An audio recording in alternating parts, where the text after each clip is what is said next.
In this world, everyone has the opportunity to become a god. Anyone can be classified with their divine power into the following categories: divine creatures, demigods, true gods, principal gods, and god kings. When a person comes of age at 18, they awaken in the divine realm and then enter their own main clan. The clans also have different levels, and talented people can enter a clan with greater potential, later evolving into superior gods. Hanwoo is one of those people who awakened to the divine realm, but received only the lowest possible residue level. The story begins in a high school, where a bully is fighting with the protagonist, saying, "How dare he speak that way," and claiming he has never lost before, so he must hand over the divine power, otherwise, he will have his divine domain core destroyed. This bully is named Jung Bin and is a powerful assassin at the school, with 5,000 members in his main army. Hanwoo responds that there is no divine power, and that if he has one, then it depends solely on him to take it. The protagonist says that Jung Bin is nothing more than a mere member of the Locust clan. This makes him reflect on why on earth he is challenging the school bully, and it all started days ago when he traveled to the divine realm, where everyone can become gods. He imagines that the owner of that body is a scoundrel, a pitiful creature who awakened to the divine realm at 18 years of age but received only the Locust clan. A bedridden person tells Hanwoo that his parents are lost in the chaos of the Imperial College and are probably still alive, so if an opportunity arises in the future, he should try to find them. He also remembers when a girl named Qin Shuang asked him if he was willing to become her slave and provide enough locusts to feed her Thunderbird every day. She would ensure he graduated from high school, so he should think very carefully about it. Meanwhile, the bullies order him to always provide 100 divine powers on Monday at school, and if he doesn't, he will have to deal with the dwarf army invading and killing his entire clan, thus ruining his bright future. All of this makes the protagonist ponder how he could start this game on Hell difficulty, and in this way, if he continues in the Locust clan, he will never be able to enter the best Imperial universities, much less find his missing parents. This makes him think that his top priority right now is to pass the Yellow Knights massacre, but that's not his style. He enters the machine and puts on the accessory, saying that everyone managed to get where they are, so giving up without even trying is pathetic. With this in mind, he decides to connect to the divine domain until a notification appears that the login was successful. He is surprised, as that world is vast. He observes for a moment and notices the thousands of locusts from his main clan. He opens his system screen to check some of his data, see if there have been any updates,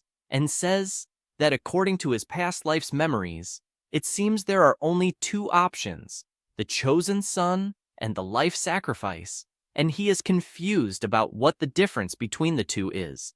Asking the system what it is about, the chosen son of heavenly selection is one chosen by heaven to bring good luck. For each level raised, an additional ability with unique attributes is obtained. Meanwhile, the life sacrifice can sacrifice his biological life in exchange for products of equal value. The exchange products are generated randomly during the sacrifice process. This makes him thoughtful, as the chosen son of heaven should be his golden finger. Meanwhile, the life sacrifice is an additional ability he will acquire with unique attributes during the divine biological stage. Thus, with these incredible powers, he will be able to work hard to fulfill his grandfather's last wish. However, his biggest concern at the moment is to get through the school bully's blackmail the next day. At this moment, he notices something on his system screen, as there was a lot of additional information. He observes all the benefits listed in the system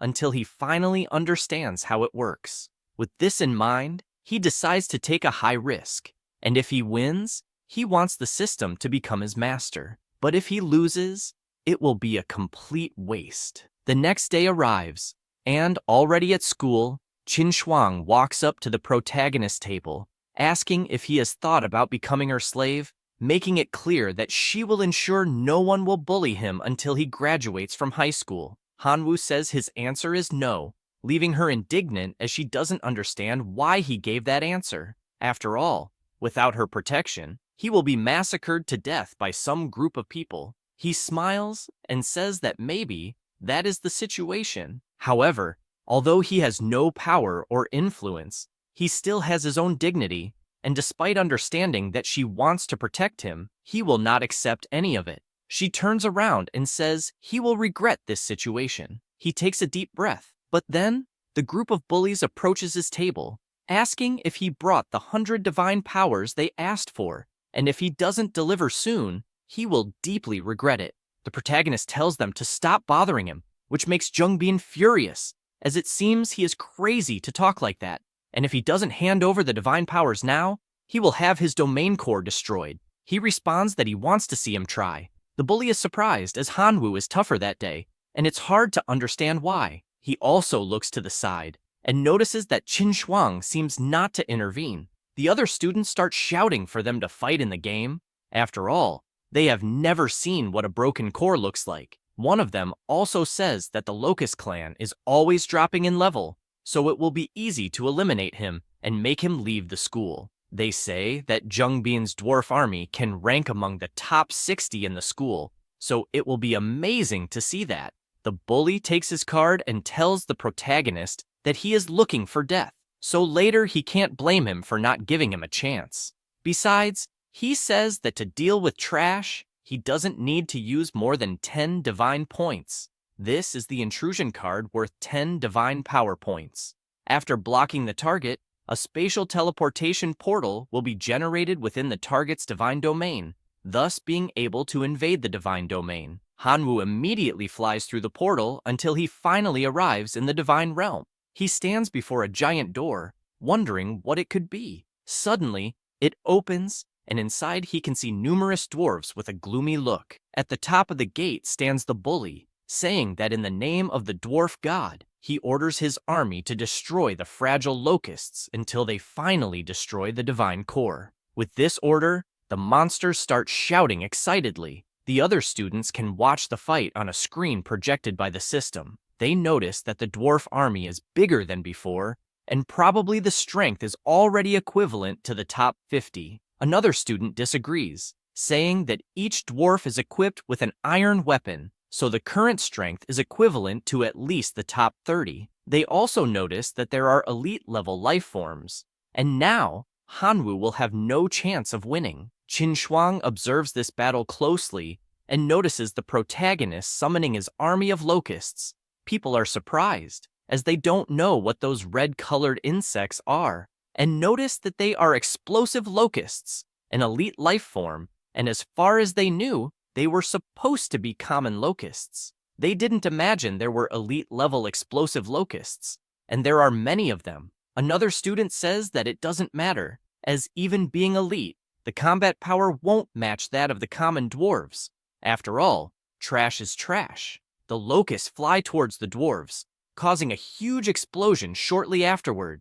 The protagonist smiles and remembers the previous day when he invoked a huge magic circle, as he was determined to make a big bet. He wanted to retain 10 million adults to maintain racial continuity, and the remaining 2,490,000,000 locusts were all sacrificed. With that, his magic circle is activated, creating a kind of pink fire, and within this fire were the sacrificed locusts. Then the system presents 3 options. The first is 10,000 elite goblin warriors. The second is the Eye of Life, capable of continuously emerging from the source of life to nurture and improve the surroundings. And lastly, a level 1 artifact, Explosive Heart. This makes him reflect that after the divine core, there is a certain chance of giving birth to contain explosions. The clan core gives the option of power division of the 10,000 goblin warriors, which will certainly solve the current crisis. But unfortunately, it is a disposable item, so it will not be able to handle a future crisis. The second option, the Eye of the Source of Life, seems like a long-term investment, but it will not be able to handle the bullying the next day. With that said, he decides to choose the third option, as it is an investment in the main clan, and has a sustainable impact, being the only plausible option to choose. An ice stone appears in front of him, making him grab and destroy it with his hand. An energy emerges until the appearance of the explosive locust, an elite creature that can cause explosions. It has no wisdom, obeying only the commands of the gods. It has a life cycle of 180 days. He grabs one in his hand and throws it forward, causing a gigantic explosion. This makes him realize that such power will not kill a common dwarf, but considering the quantity, the story might be different. The smoke from the explosion dissipates until the audience asks how the war situation is, as they can't see anything anymore. The dwarves are all on the ground, except for the elite dwarf. He is holding his stomach due to the injuries, but managed to withstand the explosions. In front of him is Hanwoo, with his army of red locusts. Qin Shuang comments that it has become quite interesting now. The protagonist orders his locusts to attack the standing dwarf, but Jung Bin shouts for the surviving dwarves to return immediately to the divine realm. He laughs and says that it is too late to want to retreat now, and imagines that his entire clan will cross the portal to invade the bully's divine realm. Immediately, all of them fly towards the portal, creating a huge explosion shortly thereafter. Jung Bin becomes furious, asking to send the locusts away from his realm. However, it is already too late, and the explosions start to finish them off one by one. He says he gives up the fight and therefore asks to remove the locusts from his realm so the dwarves can return. The protagonist smiles and asks if he wouldn't have his core destroyed, as that was the threat he heard earlier. Since that's the case, it's only fair to destroy his core. This makes him even more irritated to the point of saying that his parents will not let this go unpunished, as both are demigods. He smiles again and says he doesn't care about that, and orders the red locusts to attack the core within that realm. Jung Bin despairs to the point of crying and begs to stop, admitting defeat and even promising never to bully him again in the future, and if there are any other conditions, he will fulfill them. But all he asks is not to destroy his core. He says he doesn't care about any of that and just wants to destroy it for everything he has done so far. At that moment, he hears a voice in his head saying he has done enough and to stop in his name. The voice is from Professor Liu, asking to stop. After all, the fight already has a winner. Jung Bin begs the professor to help him stop that madman who wants to kill him. However, it is of no use, and the locusts continue to approach the core and start to crack it bit by bit. He becomes increasingly weaker as he asks to be saved. Liu calls the protagonist's attention, asking if he heard what he said about stopping. Hanwoo smiles and decides to ask why a teacher is there. He says he is a class teacher, so it is natural for him to feel everything that happens in that school.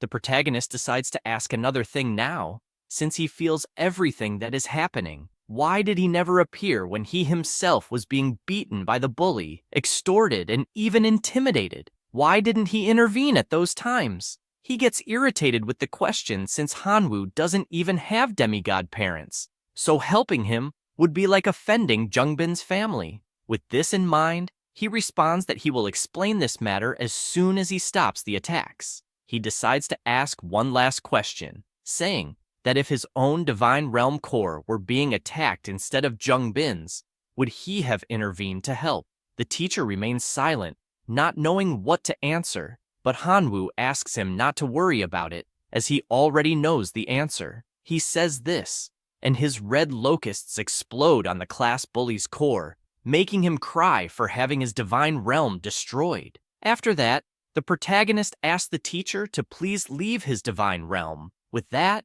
the screen showing the fight is turned off. Jung Bin lies on the ground, frustrated, saying that it's all over, and now he is nothing but a cripple. The teacher runs to the classroom, calling for Hanwoo. A student responds that he has already gone home, as he didn't appear after the fight. This makes him furious, imagining that he should be expelled for what he did. Meanwhile, inside the protagonist's divine realm, he requests a battle report, and the system reports that, at the moment, there are 18,090 self-destructive locusts and 4,050,643 common locusts. Seeing this, he thinks that he needs to cultivate more self-destructive locusts for the future. In his possession is the fragment of Jung Bin's divine realm, which he can now use to merge with his own. With this in mind, he activates the ability to merge, emanating enormous energy from the fragment.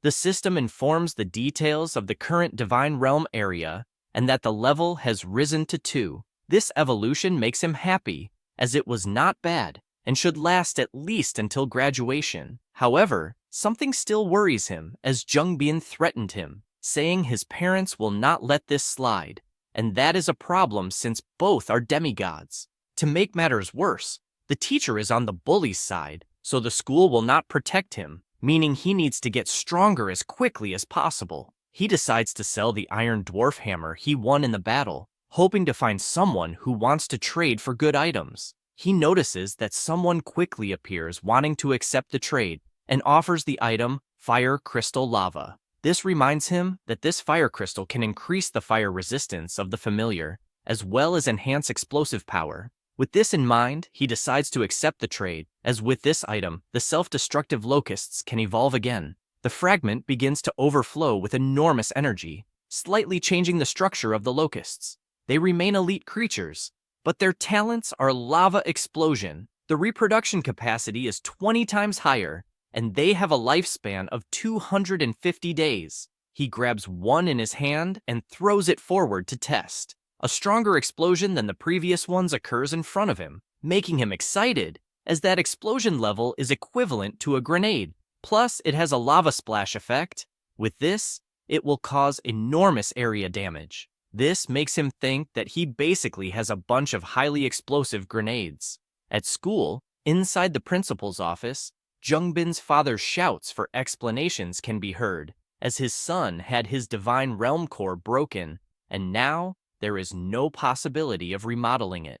Dean tries to explain what happened and says that the battle was caused by his son, and there are several records of rule violations, as well as bullying in the classroom. He becomes furious, as his son had the core destroyed, and the school does not want to take responsibility. After all, if this happened, it was the teacher's fault. Jungbin's mother joins the conversation, saying that the student who did this deserves to be punished, and not only that, but he should also be expelled immediately. Hanwoo continues training his locusts, asking to use growth acceleration to regenerate some explosive locusts. At this moment, Principal Dean calls the protagonist, making him worried as the worst is yet to come. He answers the call, and she says that it is Principal Shu and needs to tell him something. She explains that Jungbin's parents went to the school and are asking for him to be punished for what he did, and tells him about the conversation with them.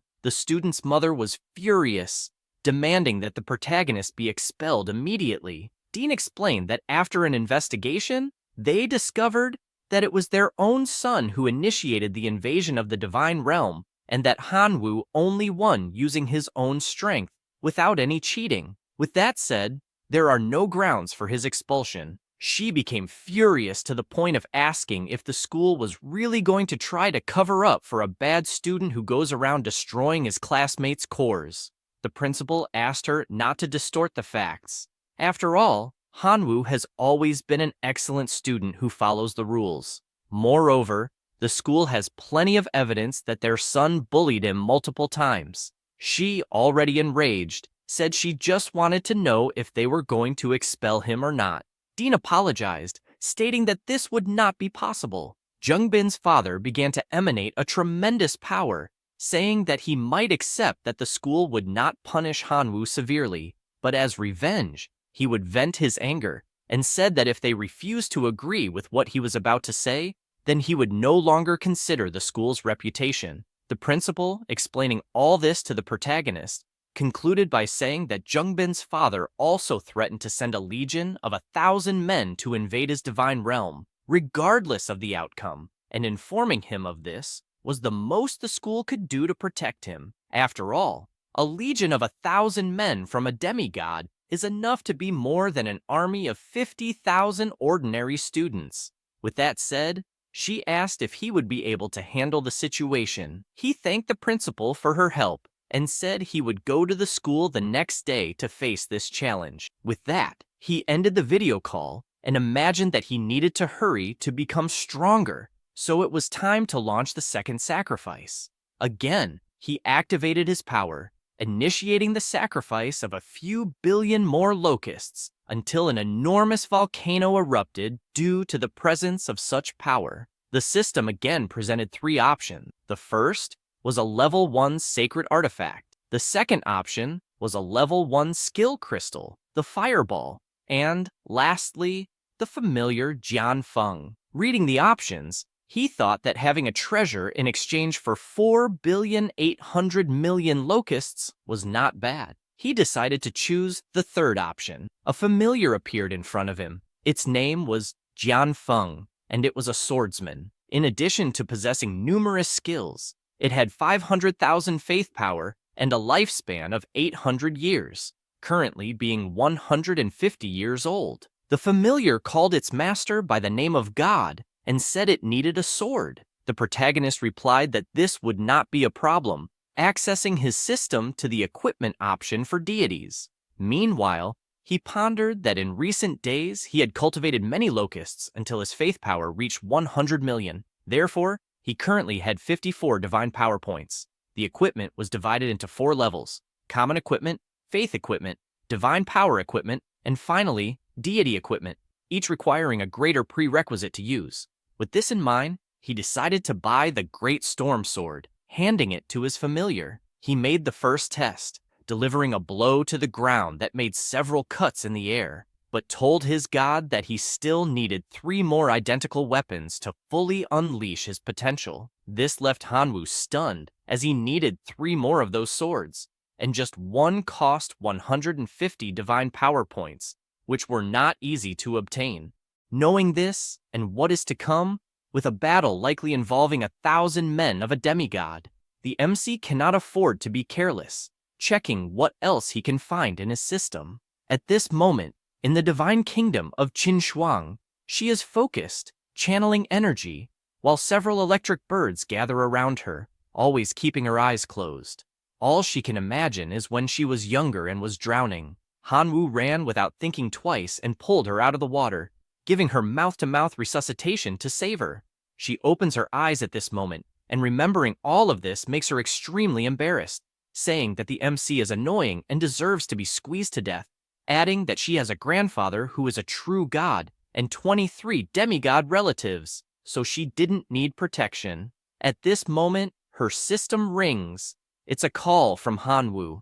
She answers, already asking if he has changed his mind about being an obedient slave. He responds that he hasn't since, at the moment he just wants to borrow her divine power. She asks what he has that's special to offer in return. After all, the familiars he showed in the fight are trash, and he shouldn't think he's someone just because he defeated Jungbin, making it clear that she found the explosive grasshoppers to be worthless trash.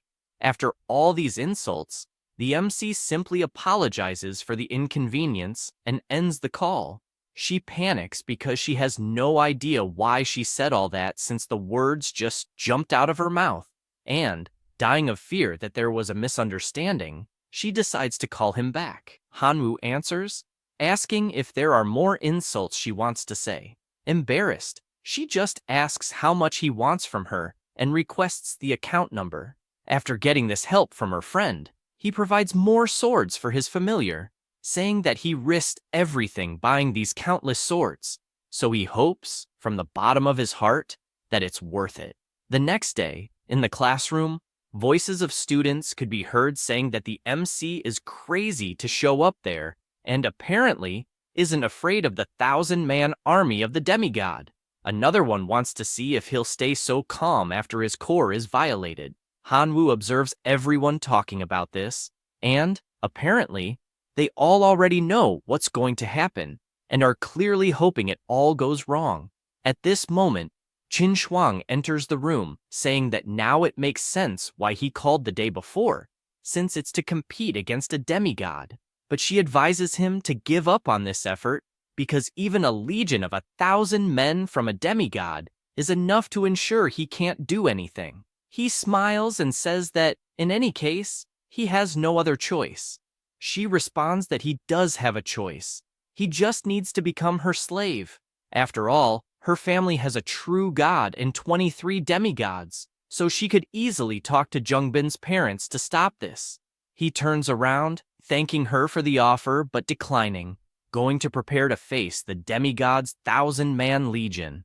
A person, watching from afar, becomes furious at how Qin Shuang treats the MC so well, and all they wish for at the moment is for him to die. At this moment, a teacher opens the classroom door with Jungbin's parents and points forward, showing who this Hanwoo is. Mrs. Du immediately becomes furious, calling him a bastard for destroying her son's core. John Lin asks her to calm down because they can't break the school's rules. The teacher asks Hanwoo to come to the front since they can't waste the precious time of the Zhang family, but he smiles, saying he wants to wait for the principal to have a witness. Lei Tian says that such a small matter isn't worthy of the principal's witness, and that he himself is enough to witness what will happen, and asks him to comply quickly, or else things will get complicated. At this moment, Principal Shumei enters the room, asking the teacher who he is being disrespectful to in this way. He asks her not to worry, since he is dealing with a small matter and taking the opportunity to discipline his students. She reminds him not to forget that he is a teacher at a respected school and not a guard dog for a demigod, making that very clear. The students' parents are satisfied with the principal's presence and ask if they can begin. She asks Hanwoo if he's ready, and he, full of confidence, replies that he is. Janlin wastes no time and plays his invasion card. The MC also begins his journey to the kingdom, immediately encountering several gazes directed at him. These are the gazes of fierce wolves. A student watching on the big screen notices that the wolf cavalry, led by a cavalry captain, has power beyond the ordinary. Another boy responds that this wolf cavalry is a combination of green orcs and dire wolves, and they also have a combination of high-level equipment, meaning that Hanwoo is finished. The wolf army prepares to face the MC, as does Janlin, overflowing with immense power as he calls him a bastard for destroying his son's divine core, and for that reason, he will pay with blood. Qin Shuang observes the troops used by the man, and the wolf cavalry is clearly counted as 2 units.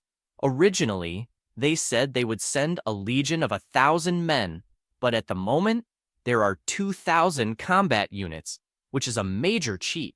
The principal remains silent since there is nothing she can do about it. The wolves advance on their master's command, just as the explosive grasshoppers also appear in favor of the MC, impressing some students. After all, there are 7 million elite grasshoppers, and they find it strange, since the day before there were only 20,000 left, having no idea how it was possible to cultivate so many in such a short time. It's almost frightening. Another says it won't make a difference since he's facing the elite of the elite, which are the mounted wolves. And unfortunately, there's nothing that can be done. Several explosions begin to happen, and they realize that millions of grasshoppers were sacrificed for nothing, since only a few mounted riders were slightly injured. Letian says that, indeed, Hanwoo is talented, but he has encountered an obstacle he won't be able to overcome. Otherwise, he might have made a name for himself at the school. Another student finds the unfolding of the fight strange and asks everyone to look closely at the screen. A giant cloud appears in the sky, surrounding the wolves, and it begins to rain explosive grasshoppers, scaring the monsters. The explosions from these grasshoppers were colossal, wiping out all the wolves within the blast radius. Qin Shuang is impressed by what she's seeing and asks what the hell is going on. After all, what kind of grasshopper is this that causes such a powerful explosion that it shoots magma into the air?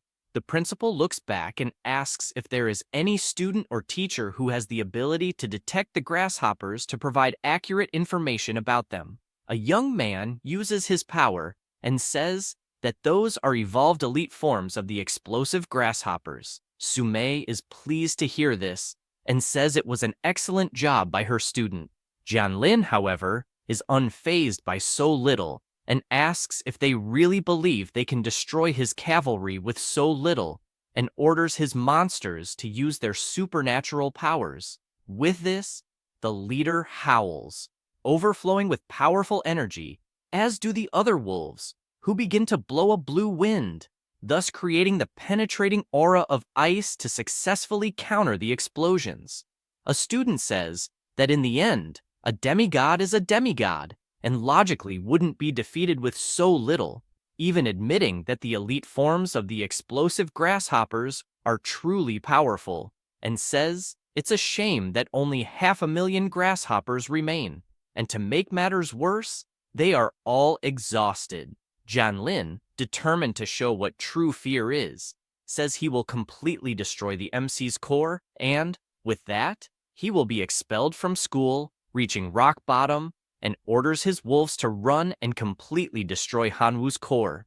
The principal turns around, saying that unfortunately, it's over. However, someone in the room asks what that divine form in the MC's core is.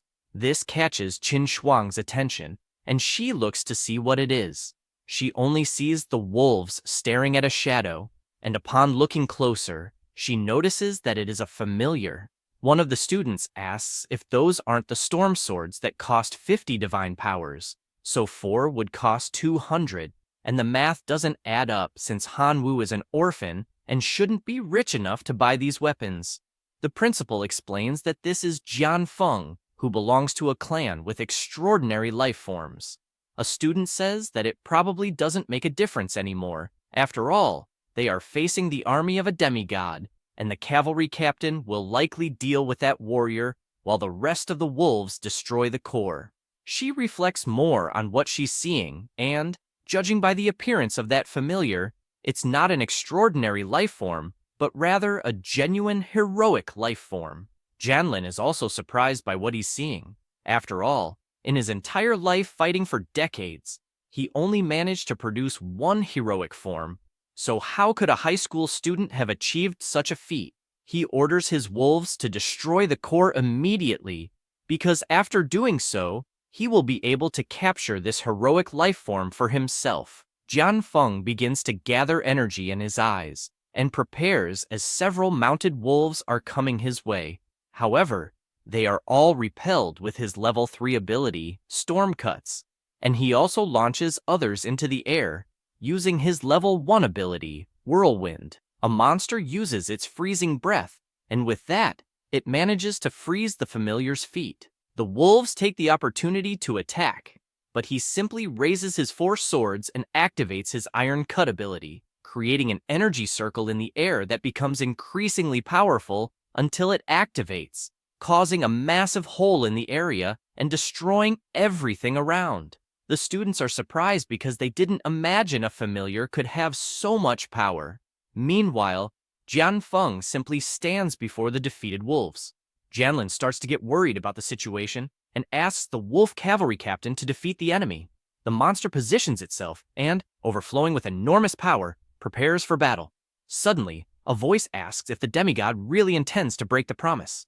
He turns around and notices that the director is present and immediately responds that no, he would never dare do that, and asks the cavalry captain to retreat, along with the entire army. The director looks at the MC, and immediately, Jian Feng steps in front, leaving him surprised to see this scene. After all this confusion, still at school, the principal says that Hanwoo did a good job, but he can't relax just because he has a heroic life form, as despite being powerful, they are not invincible. He hears this, and says that he has a request to make. She asks what it would be. He says that he would like to change classes, leaving the teacher surprised by this, apologizing to him for not paying much attention, but promising to teach well from now on, and also receiving a significant amount of resources for daily practice, so he asks for a chance to correct these mistakes. He says, this thinking that clearly this student will become strong and enter a university, so he himself will receive incredible rewards for having helped. However, it's no use since the MC responds that he doesn't want that. His only desire is to change classes. The principal explains that he can't just change classes as he wishes since the school has its own regulations, and says that if he insists so much on it, he must pass the test assigned by the school, and if he succeeds, She herself will help him with the change. He accepts the test and says he will do as she instructs. Qin Shuang immediately shouts that she would also like to apply for this test. The teacher feels embarrassed and asks his student that if she doesn't like something about her teacher, she can speak up, but it's not necessary to go so far as to want to change classes. She replies that she has no dissatisfaction, she just doesn't want to stay there anymore. Xiaolong also stands up, telling the principal that he would like to take this test. Letian asks the class monitor what he is doing. He thanks for the help he's received so far, but he doesn't want to stay in that class anymore. He also turns to Qin Shuang, imagining that he can't let anyone else have her. The principal informs them that she will prepare the test for the following day. Outside the school, Qin Shuang runs up to the MC, asking how on earth he managed to obtain a heroic life form. He says that this matter is none of her concern, but she responds that it is. After all, he owes 150 divine power points, and if he cannot pay it back, he must become a slave to settle the debt.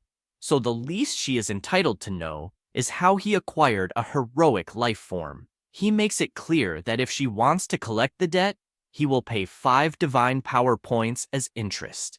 But if she wants to know about the heroic life form, unfortunately, she will remain in the dark. He says this and teleports away, leaving her furious.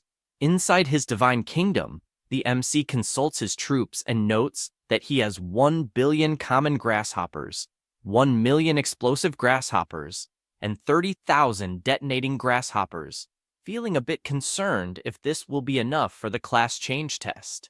At that moment, Jian Feng appears, informing him that the wolf cavalry is hiding inside the mines, and asks if he should destroy them immediately. This makes him think that indeed, many wolves escaped, and that this army inside his divine kingdom could be a problem, but killing them directly would be a great waste.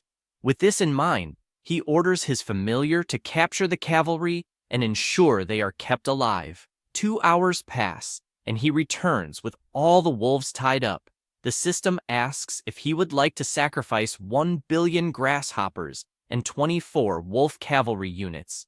He selects yes and activates his sacrifice ability. This sacrifice grants him a wick, a furnace artifact, and 3 watchtowers. He notices that the wick is indeed good, but how on earth would the grasshoppers handle it? The same goes for the furnace and watchtowers, and he thinks that, unfortunately, none of these items are interesting to him. At this moment, he remembers that he captured a few hundred dwarves in his battle against Zheng Bin, and wonders what happened to them, activating his god's eyes. The dwarves are currently working and notice their master's eye watching them, causing them to thank their god for the wonderful life he has granted them. He realizes that after capturing the dwarves, he ordered them to mine, and definitely, mining and equipment crafting are the dwarves' talents, while the fool, Zheng Bin, forced them to fight. Knowing this, he imagines they have the talent to craft equipment and, without a doubt, will be very useful in the furnace. He sends them there and asks them to forge the best equipment possible. The dwarves are surprised, as the gods have sent a divine gift. Meanwhile, the teachers are gathered.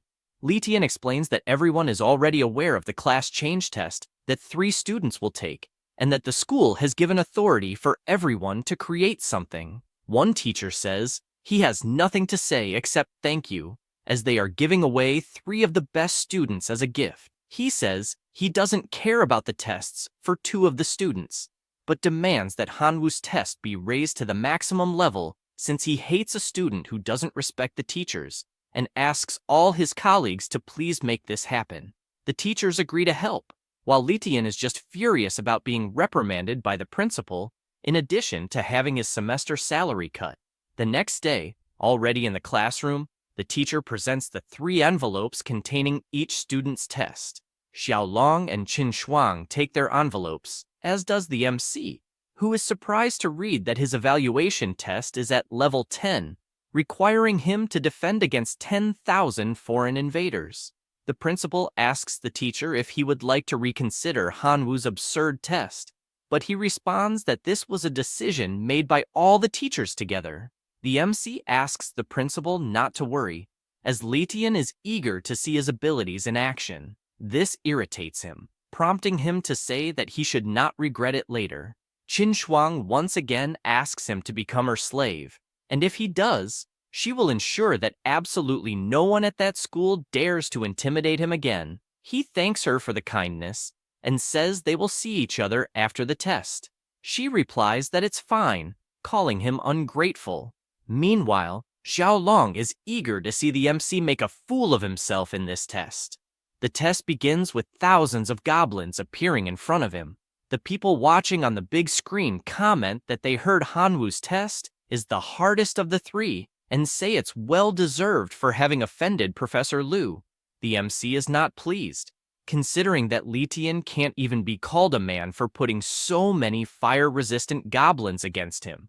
The professor, on the other hand, claims this is for his student to learn a lesson, as 10,000 red goblins should be more than enough to destroy the divine kingdom, and he makes it clear to other students that there is no hatred between teachers and students, and that after this small test, Hanwu will certainly understand the good intentions behind the teachers. Meanwhile, the principal is rooting for him.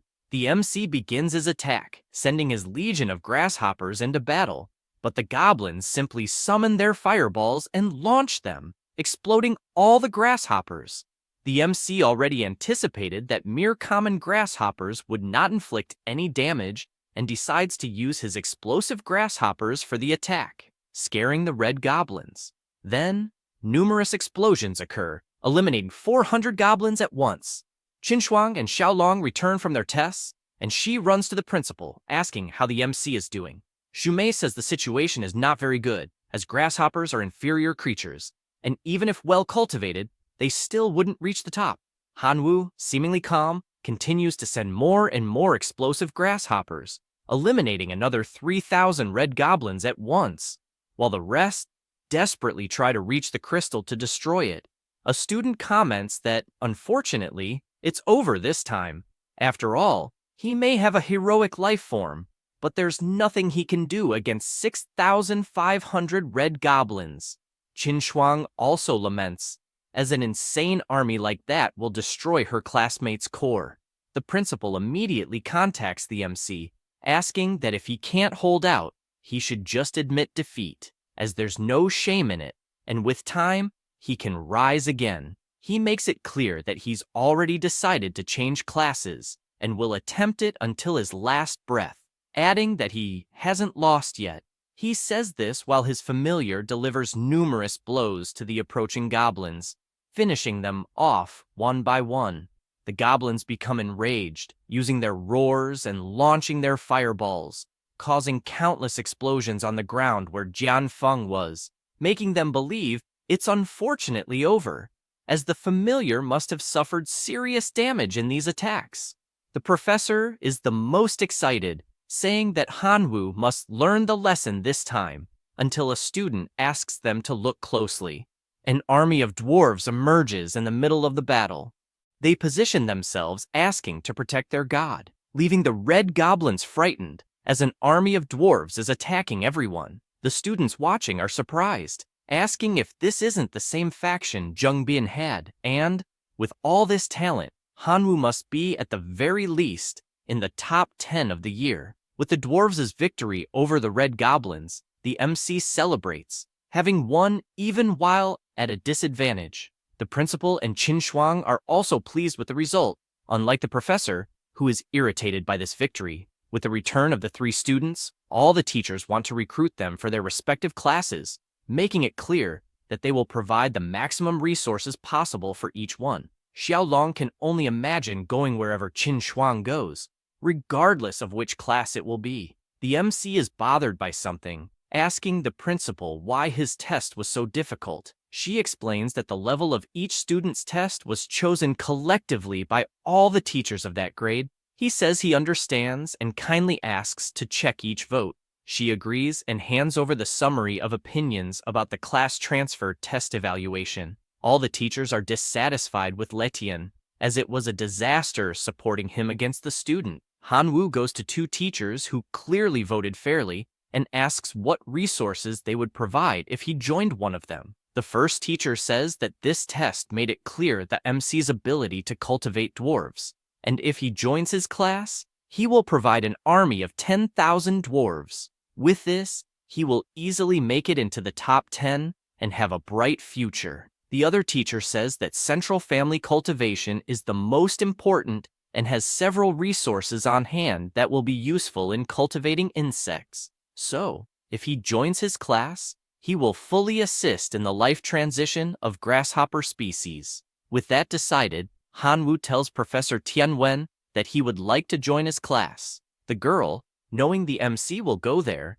says she also wants to join that professor's class. The same goes for Xiaolong, as he will go wherever the girl goes. The professor is delighted that so many students decided to join his class, and that's how you win the Outstanding Teacher Award. Besides that, it is great that so many good students are joining his class. He presents a gift to the MC as thanks for deciding to join his class. He notices it is a hive construction letter that occupies a square kilometer of land and can hatch 1 million insectoids annually. This makes him happy, as it was literally tailor-made for him, and he begins to think about his future strategies, as after setting up the hive in his divine realm, he will be able to bless it with 2 level 1 relics. The hive will perfectly amplify the power of both relics and, consequently, the eggs within it. Thus, he will be able to obtain 1 million grasshoppers every year.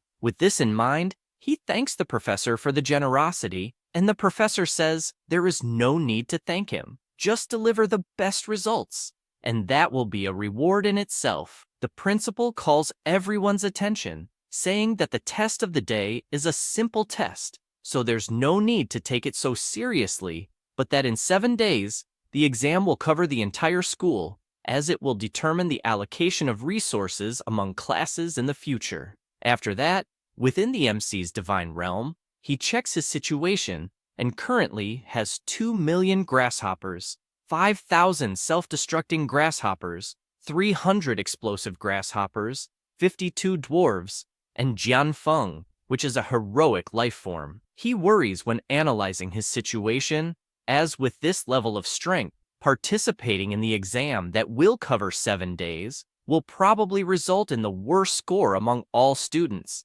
and he definitely needs to find a way to increase the number of grasshoppers as well as strengthen the ones he already has. He also notes that the name of the dwarves is different, now being Redforge dwarves, and flies off as he wants to see with his own eyes what this means.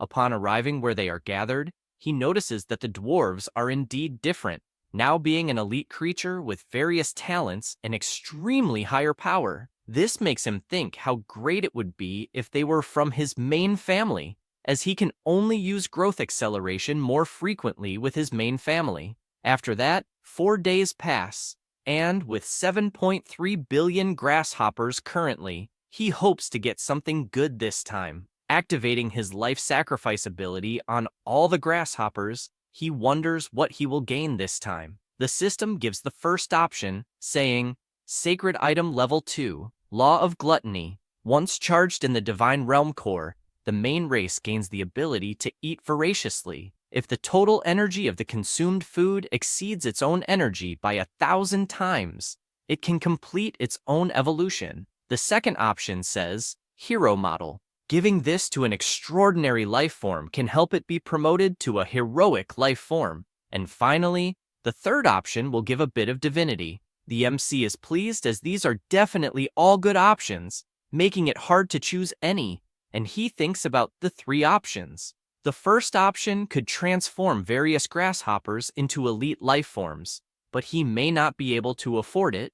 The second could make a life form evolve to the heroic version, and the third option would give him power equivalent to 100 billion faith, something like winning the lottery. After much thought, he decides to choose the first option. 3 days pass, and Hanwoo is unsure if what is in front of him is a gigantic grasshopper or a gigantic lizard, declaring that it will be the explosive plus grasshopper. Later, at school, Qin Shuang goes to him asking if he has considered becoming their slave. as he has no support or resources, making it impossible to stand out among the various demigods, and says she really thinks his grasshoppers are strong, but in the end, they are not a big deal. She also says she thinks the dwarves are cool, but that they are not part of the main family. The MC thanks her for her kindness and says he will find out all of this only after the exam. She does not like this at all and comments that he is driving her crazy. Xiaolong just watches from his desk, wishing that the MC would disappear completely from Qin Shuang's sight.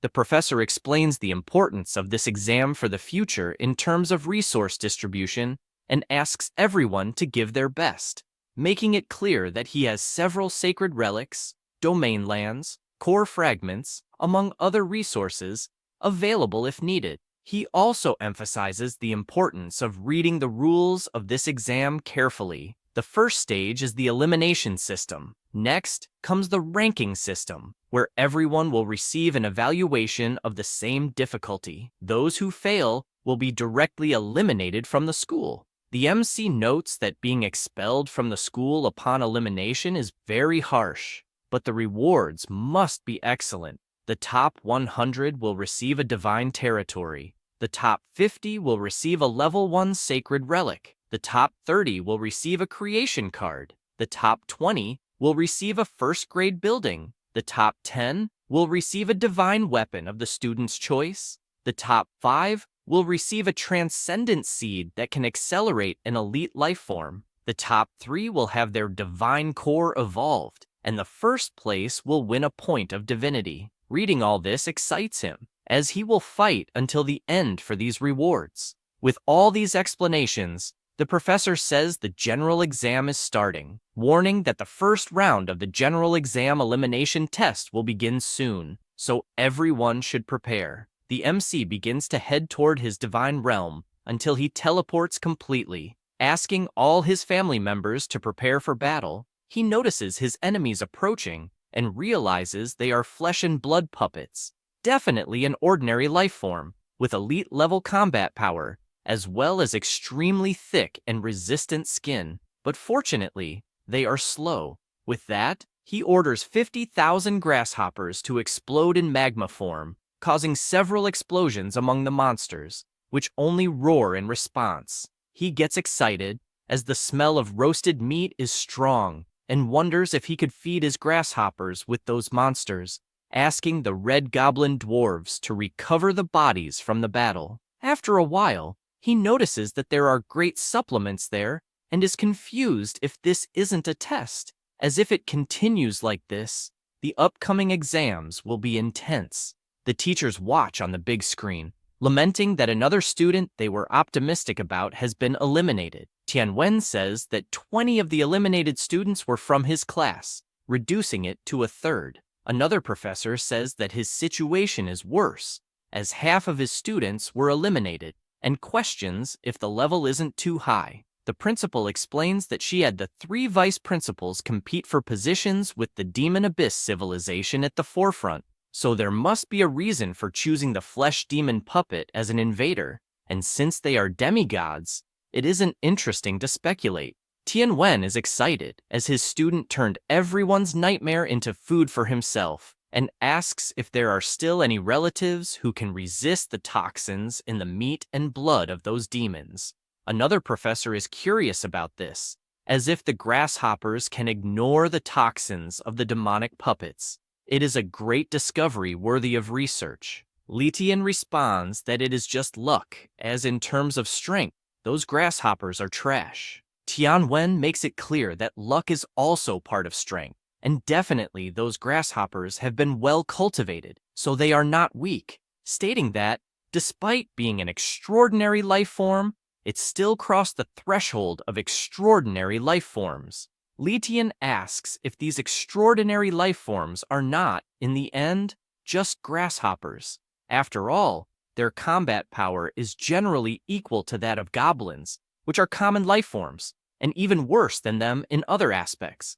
The professor makes it clear that his colleague is being one-sided, as he is comparing the deficiencies of the grasshoppers with the advantages of another race. For example, grasshoppers can expand their population 100 or 1,000 times a year, Asking if goblins can do the same, he says he will not discuss useless things and only wants to see the results, proposing a bet that, in the end, Liumo's score will be higher than Hanwu's.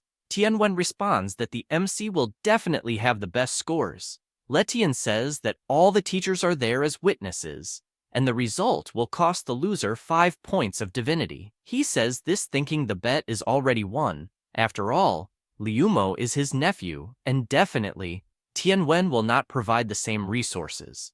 On the big screen, it is possible to see that after the eliminations, 430 candidates were approved, and the number of students selected for the exam is 300.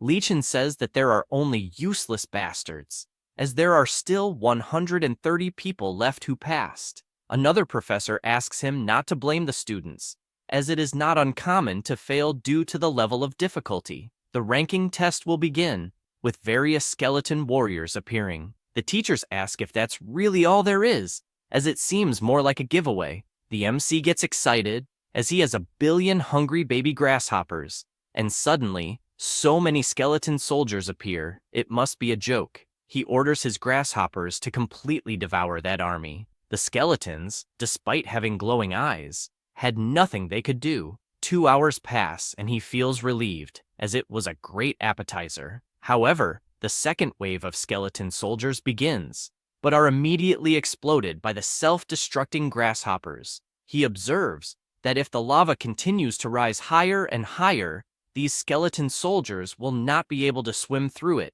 increasing the temperature more and more. With this in mind, he asks the red goblin dwarves to pour out the melted lava from the great furnace. They immediately obey, killing all the skeleton soldiers as they come out of the portal. One of the professors is surprised, as Hanwu is definitely coming up with great ideas. Tianwen says that it is obvious after all, he is in the best possible class. Li Tian is not intimidated, as the MC has just reached the 7th wave, but Liumo is also at this level. At this moment, in Liumo's divine realm, he is positioned with his arrow towers, lightning towers, fire towers, among various other things, imagining that this student must really come from a rich family. The professor is excited, as he invested many resources in his nephew to ensure that he will be in first place this year, until he hears another professor asking to see Qin Shuang's divine realm. Observing her realm, he notes that there are 100 lightning towers,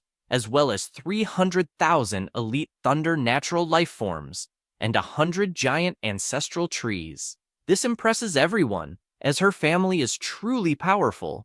Even many demigods do not have as many trump cards as she does, and there are even rumors that the girl is among the top 3 in the series. Li Tian is furious, as he knows all this is because of Hanwu, and says that the boy will pay dearly for this. After all this, the 10th wave ends, leaving only 18 candidates, and he announces that the 11th wave will begin soon, making it clear that the level of difficulty will increase drastically. A shadow emerges from a red portal, leaving everyone in disbelief that this is a heroic life form. The monster in question is the bone collector of the skeleton race, and it is indeed a heroic life form. It continues walking, and as it passes by, all the bones on the ground begin to tremble, while a pink aura surrounds it.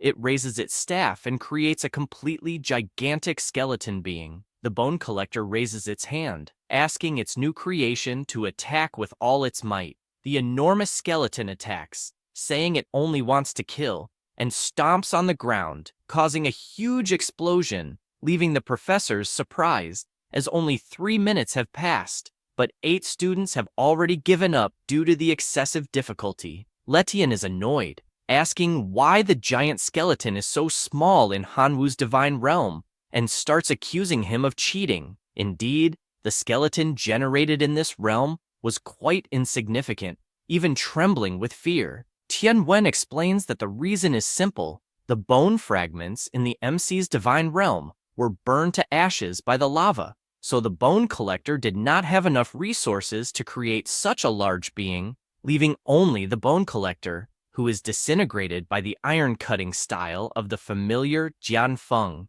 The MC begins to yawn, insinuating that it is too easy as he has just passed the 11th invasion wave. The professor does not accept this result and accuses him again of cheating, insinuating that the student should already know what the tests would be. Tianwen asks what evidence he has for this accusation. The professor accuses him of protecting his own student, saying he will report him to the educational authorities, making it clear that everyone there is sensitive. But Hanwoo's unusual fighting style is suspicious after all. Who would think of cleaning the battlefield after defeating the skeleton soldiers? If he did that, it's because he knew that eventually the bone collector would appear needing bones to summon its greatest creation, and he makes it clear that he strongly suspects that Hanwoo already knew about the tests in advance, which is a cheat that the school should investigate. The principal makes it clear that the content of the exam was decided by the Supreme Director before leaving, and that even she did not know the content of the tests,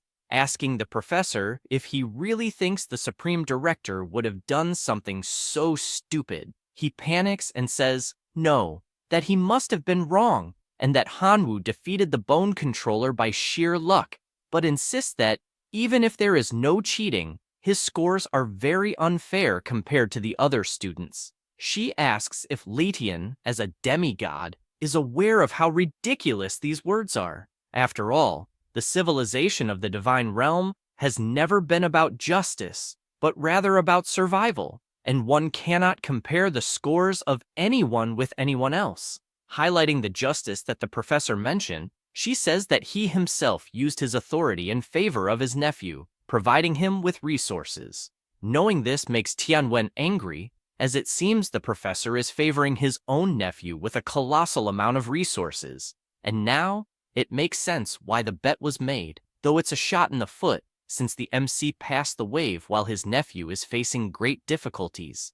In the divine realm of Liumo, he notes that he is facing a colossal challenge, as his army has been defeated, and says that he gives up on the test. Tianwen informs that the results of the exam are out, as Hanwoo has passed and his nephew has failed, asking if he will pay the 5 divinity points, reminding him that the other professors are witnesses. He hands over his card, making it clear that he will eventually recover the points he lost. An hour passes, and now there are 3 people left to face the 13th wave: Hanwoo, Qin Shuang, and Huang Fei. The professors are eager to see who will take first place among the 3. In Huang Fei's divine realm, he gives up on the 14th invasion, as the level has become absurd. Qin Shuang, reaching the 16th invasion wave, also gives up. The principal is pleased to see Hanwoo in first place, continuing strong with his explosive locusts in the 20th invasion wave,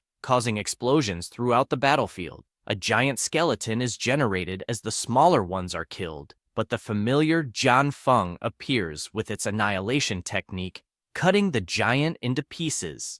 15 minutes pass, and the system announces that the 21st invasion will begin, making it clear that the difficulty level will increase dramatically and asking everyone to be prepared. He gets excited, as it seems a great challenge is coming. He notices that a colossal portal has appeared before him and is surprised, as it is much larger than normal. Emerging from within, sitting is the Supreme Lady of the Skeletons, and, as the system made clear, the difficulty level has indeed increased dramatically. Even the teachers are surprised, as that is the Supreme Lord of the Skeletons. The MC observes closely and is aware that the difference in strength is colossal, imagining that the best thing to do is to stop there. That said, he raises his hand in surrender. She, frustrated, asks why he is doing this, and the portal begins to pull her back out of the realm. She roars, furious, and throws a piece of bone that flies past him, causing a giant explosion, even though it was just a simple attack. He asks what the hell that was until the portal finally closes, and he is sent back to the normal world, ranking first on the leaderboard. The final result was, Tianwen's class scored a total of 252 points, placing first, 20 points ahead of the second place.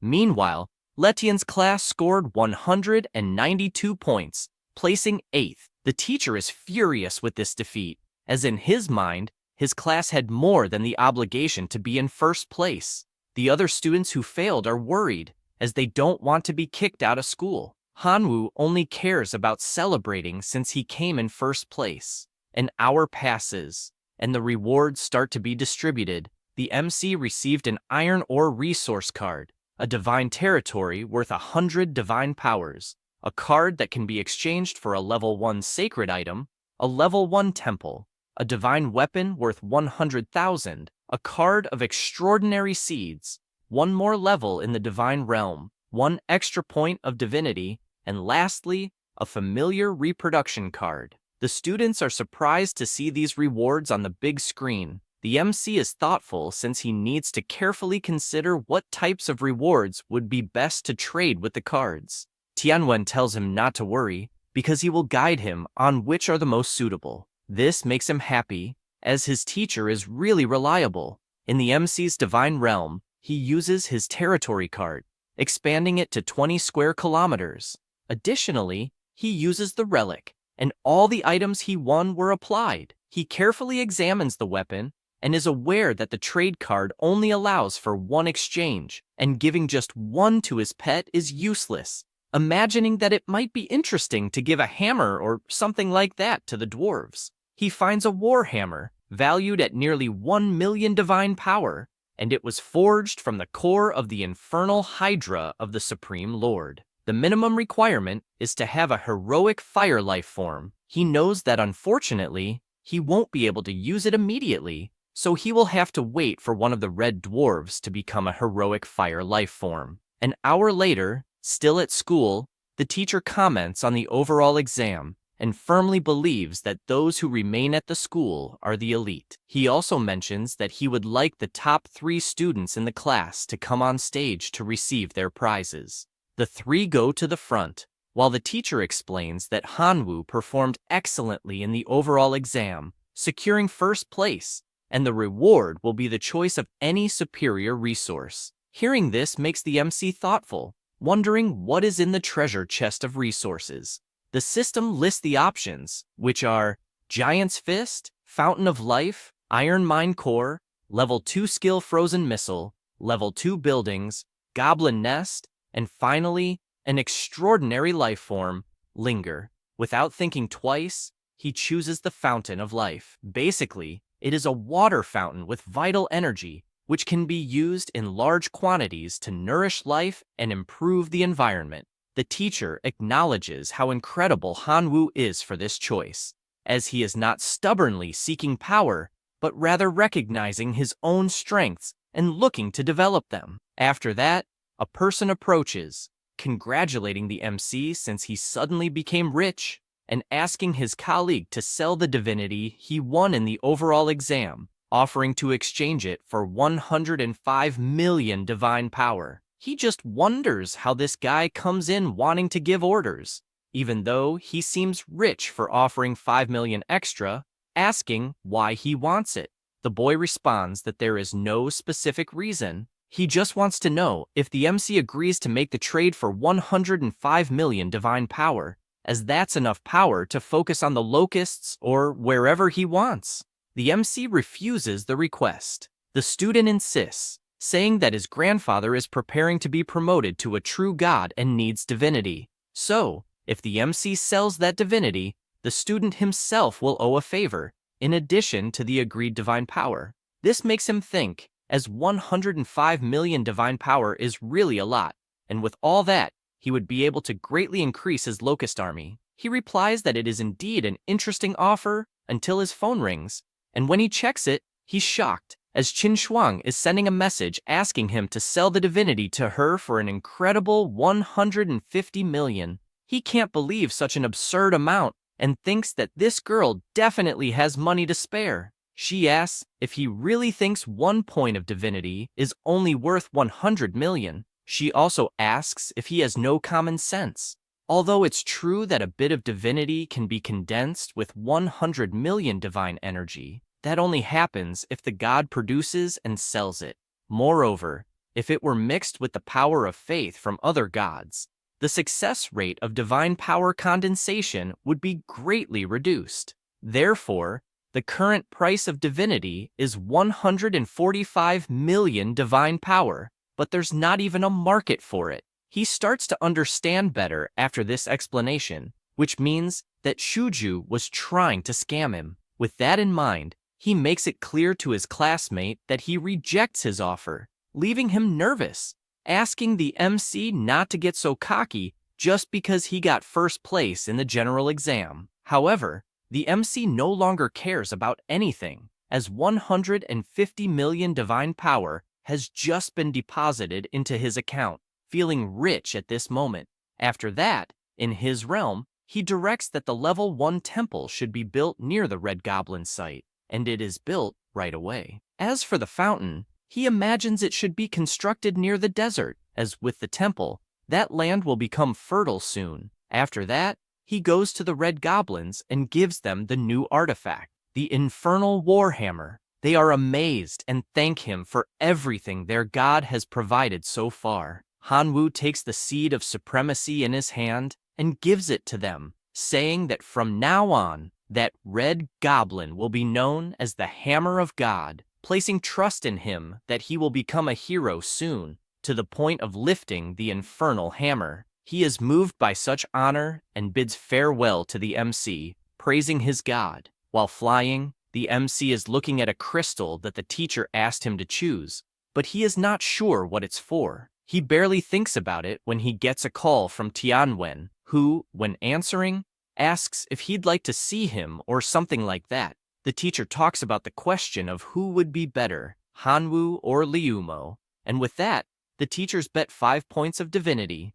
with Tianwen himself winning that bet. He says he would like to give a divinity card equivalent to 150 million divine powers. Then, he explains the other war reward he won, which is the egg laid by the celestial demon insect king, and refined using a special method, which, even dead, will produce 10 liters of magic fetus every day. He emphasizes that, at the time, he said he would support him with every possible resource regarding the core familiars, imagining that for now, it is the only way to help the locusts make a leap in life. This makes the MC reflect that he doesn't have the support of the other teachers, as they consider the locusts useless.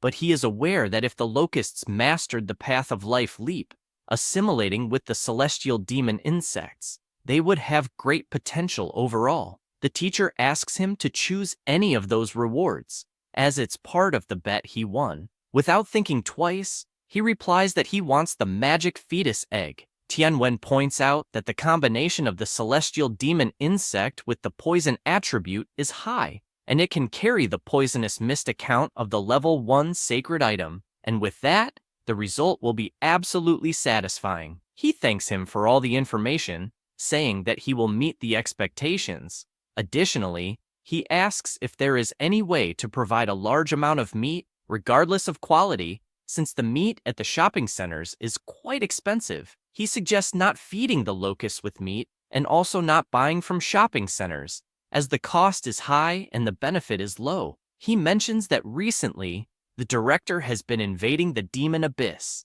and there should be plenty of blood and flesh puppet corpses there, suggesting he inquire about it. The MC thanks him for the recommendation and ends the call. As he continues walking, he imagines that the effect of level 2 gluttony is quite powerful, as his locusts in the divine realm ate very quickly. Now, the realm's standard production cannot satisfy their appetite, so the best policy will be to find a food source as quickly as possible. He thinks about it and places the magic fetus egg under the ancient tree to make it produce essence faster. After that, 2 days pass, and he notices that some locusts apparently have already eaten the magic fetus eggs, becoming anxious to see what kind of creature will emerge from the cocoon. He also wonders how much longer it will take since 2 days have passed and still nothing. No sooner does he say this than he sees the cocoon cracking, feeling happy that the time has come. A new familiar emerges in front of him. It is the celestial demon insect. It's an ordinary creature.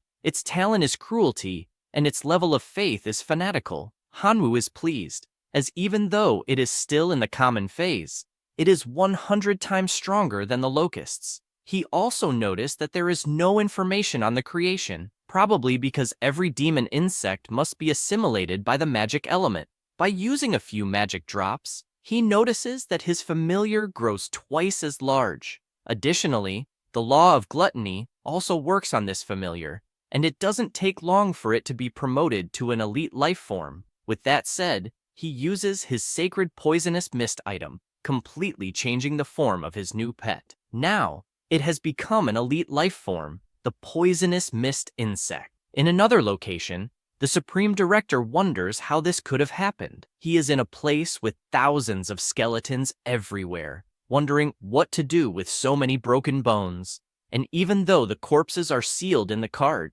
if the divine power in the card runs out, the corpses will explode again. Suddenly, he receives a call from Tianwen. The professor says he's calling hastily just to ask if he'd like to provide the body of the demon puppet of flesh and blood, as he has a student who would like to buy it.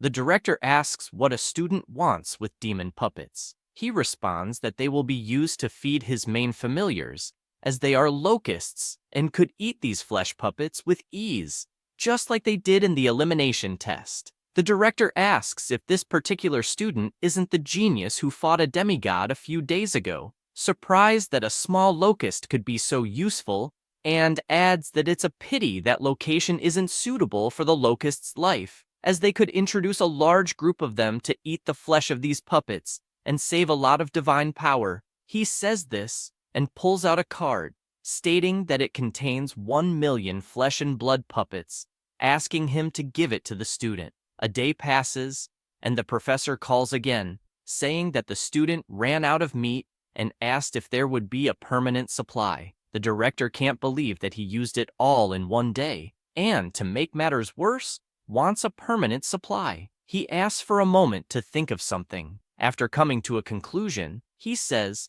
that there are indeed enough corpses, but it's not something he can provide for free. He makes the proposal to sell 100 demon puppets for 10,000 divine powers. 5 minutes later, the professor returns the call with the MC's response, saying that he agreed to the terms and wants to start by paying 1 million in exchange for the meat. A few days later, Hanwoo is ready with his most powerful army, once again using his sacrifice ability. The options in exchange for this sacrifice are: Option 1, Giant Warriors, which are an extraordinary life form; Option 2, Level 3 Skill Crystal; and Option 3, Decomposition System, which breaks down matter and extracts pure energy. He considers all the options, taking into account the 12 billion elite life forms he used in the sacrifice. He thinks about the giants, as they are quite intelligent and their power is overwhelming, and just one of them could be sold for 10 million. However, he is also interested in Option 2, as the Level 3 poison explosion combined with the celestial demon insects, the poisonous mist, and the relic would be a perfect combination. Yet, he knows that his current divine core is at Level 3 and has no open slot to carry this new skill. After analyzing everything,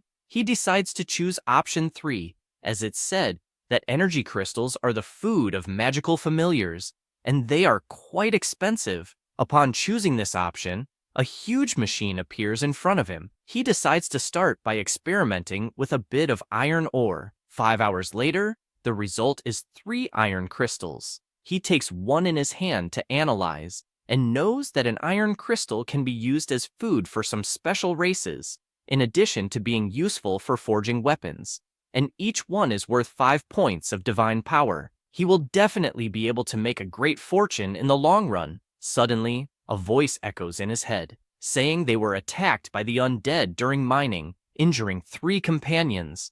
At the moment, the leader of the Red Dwarf clan is in battle, asking for their god's support if possible. He is surprised, as apparently the temple is contacting him, but he doesn't understand how on earth there are undead in his realm. To better understand what is happening, he uses his divine vision and sees the Red Dwarf facing an undead, but finds it strange that the undead's clothing is very similar to the Supreme Lord's. He also finds it odd that the enemy is handling such a powerful dwarf so well. He gets excited, as this is incredible, and tries to consult the information on the monster, but is startled to find that the consultation failed, as the skeleton is not his follower, and he has no other means to view the information. Suddenly, Jian Feng appears to face this new challenge, delivering the first blow quickly and making the skeleton's head fall to the ground. However, right after, the skeleton rises again with its entire body. The MC appears,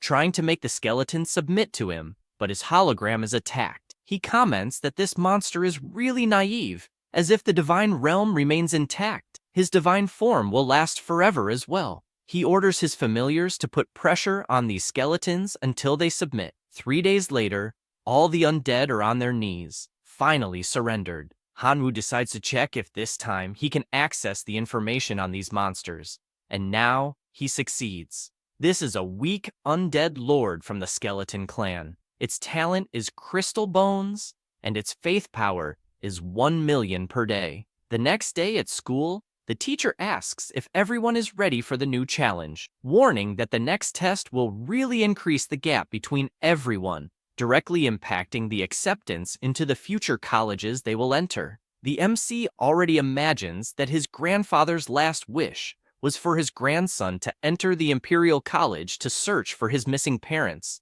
and this college is one of the best regarding the civilization of the divine realm. The teacher informs them that everyone will be transported to the demon abyss, and that the specific content of the exam will be sent via email. A student comments that in this abyss, it is said there is always a demonic aura that corrupts anyone who enters, turning them into a servant, and that only undead demons can survive. Xiaolong, smiling, is confident, believing that the time to defeat Hanwoo has finally come. Suddenly, an unknown call appears in his system. When he answers, he realizes it's Professor Ledian, saying he needs his help to eliminate someone. The student asks if he's talking about Hanwoo, because if so, there's no need to say anything, as he will face him in the upcoming test anyway. Letian thanks him, calling him his favorite student, and also says he has a gift to help a lot in the exams. The Demon Dragon card, an extraordinary life form, a race as powerful as a heroic life form. With that, the test begins, and everyone heads to the Demon Abyss. The exam requirements are presented. In summary, you can only assume one familiar incarnation at a time. If the incarnation dies, the student will come in their true form, being able to summon one familiar per day, with a limit of 100 familiars. You must destroy more than 90% of the skeletons. The weakest creature is the common undead, and the strongest is the extraordinary undead. The MC receives a notification asking him to choose one of the familiars he wants to appear. His options are the Locust, the Red Dwarf, the familiar Jian Feng, or the weak Skeleton Lord. He decides to bet on the Skeleton Lord, as it's an undead and therefore immune to the Abyss's demonic aura. However, he is startled to see an aura surrounding his body until he is teleported in the form of the incarnation he chose. He notices that the Demon Abyss is indeed a paradise for the undead, and he then summons 100 locusts. A dark curtain begins to rise, and he notices that, as he suspected, the demonic energy is truly the nemesis of familiars. After walking a bit around the area, he finds the bone demon fruit and orders his locusts to harvest it. No sooner does he give this order than he feels something strange, looking behind him and seeing a giant army of the undead. As they approach, he gets excited, as it's the perfect time to test the attack and defense of that skeleton form. 10 minutes pass, and the MC feels confident after testing his movements. He imagines that, despite all this hard work, the demon fruits will only provide 20 evaluation points, but the 100-point task requires defeating a demigod, and he stands no chance if he continues like this. He orders his army to go gather more fruits, betting on quantity. A day passes, and he is in possession of all the demon fruits in the abyss. He opens his system, since he has a plan, asking if anyone wants to buy 100 bone demon fruits for mission 49. He adds that he's also open to trades.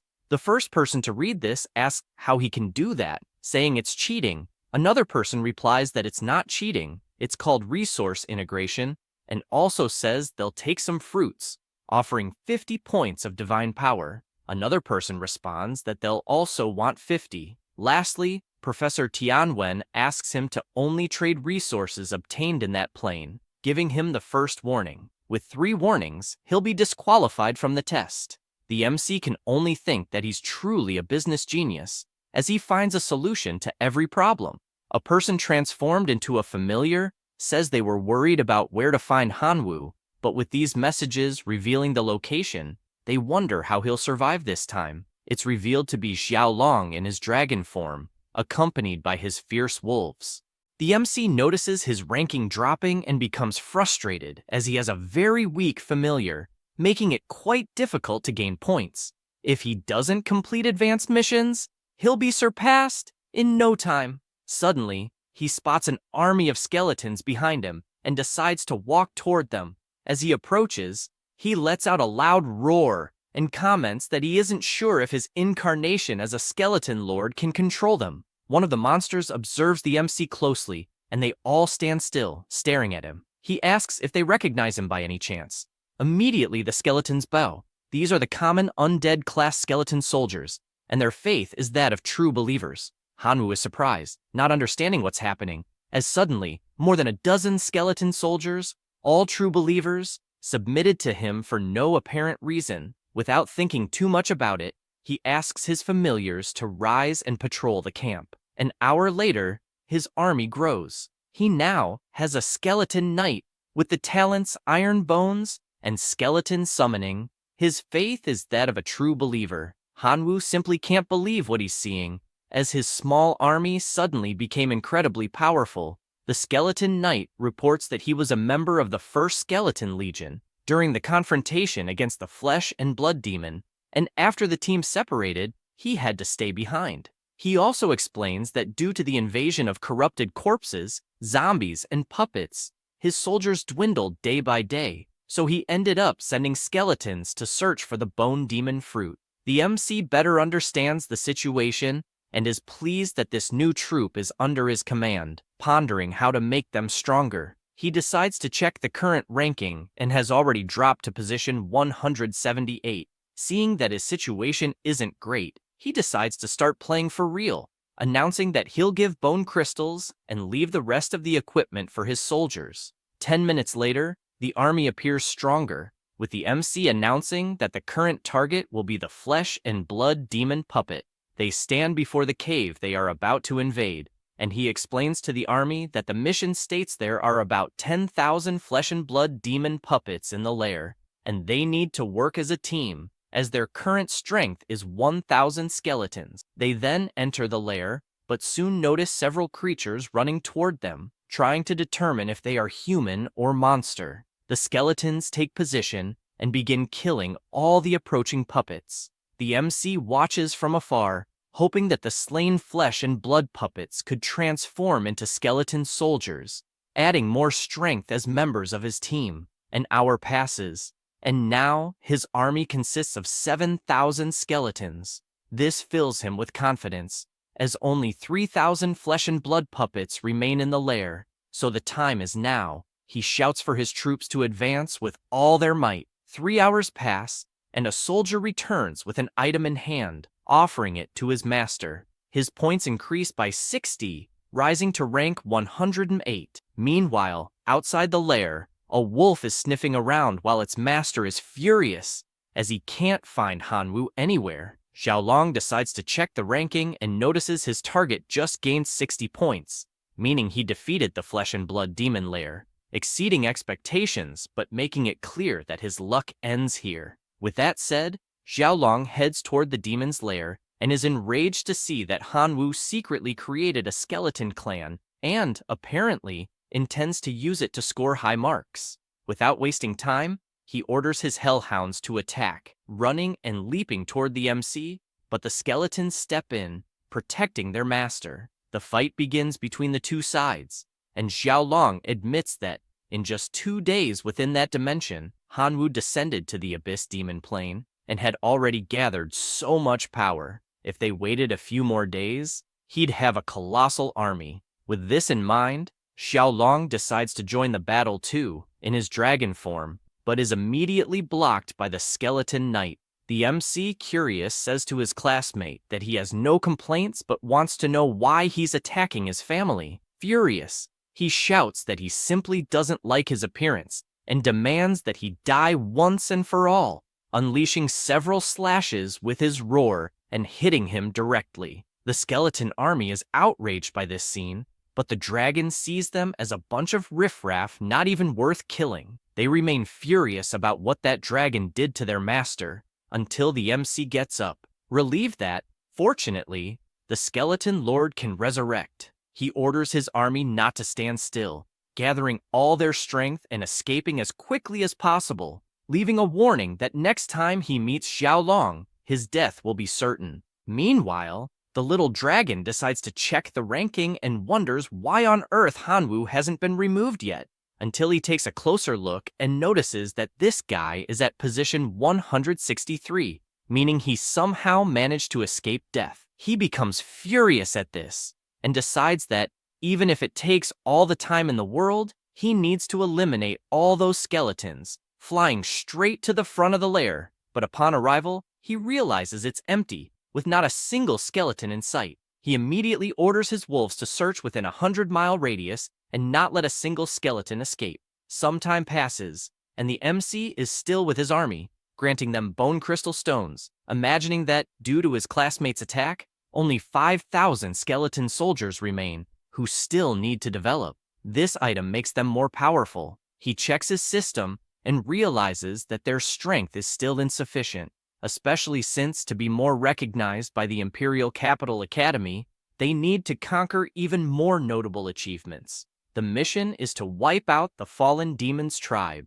The reward will be 80 evaluation points, plus a level 2 skill crystal, chain fireball. He is aware that the fallen demon is a native creature of the Abyss Demon Plane, but quite weak in strength, yet it's offering 80 points in the evaluation, possibly even allowing him to eventually use the fallen demon to mass-produce soldiers. With that, he informs his army that they are heading to the fallen demon's tribe. 2 months later, in the teacher's meeting room, a teacher comments that his class's student, Huang Fei, currently has an army of over 100,000 demonized goblins, and his points have reached 3,200, securing first place. Another mentions that Liumo is also doing excellently, with 3,010 points holding second place. Someone else asks Professor Tianwen why Hanwoo, who ranked first last time, isn't performing well this time. Letian interjects, saying he already mentioned that this boy relied on luck to get first place, but some short-sighted professor treated him like a treasure. Tianwen asks him to please show some decorum, as he's still a professor and should at least show a bit of decency. Letian asks if he's wrong since that student really is a waste, no matter how many resources are given to him. He says this while wondering if that boy will even make it out of the evaluation alive. The confident professor asks if he would like to make another bet, saying this because he is confident the MC will win. Letian asks if he's serious, and he responds that he's betting 10 divine points this time. The professor says he doesn't have 10 divine points but does have divine duties,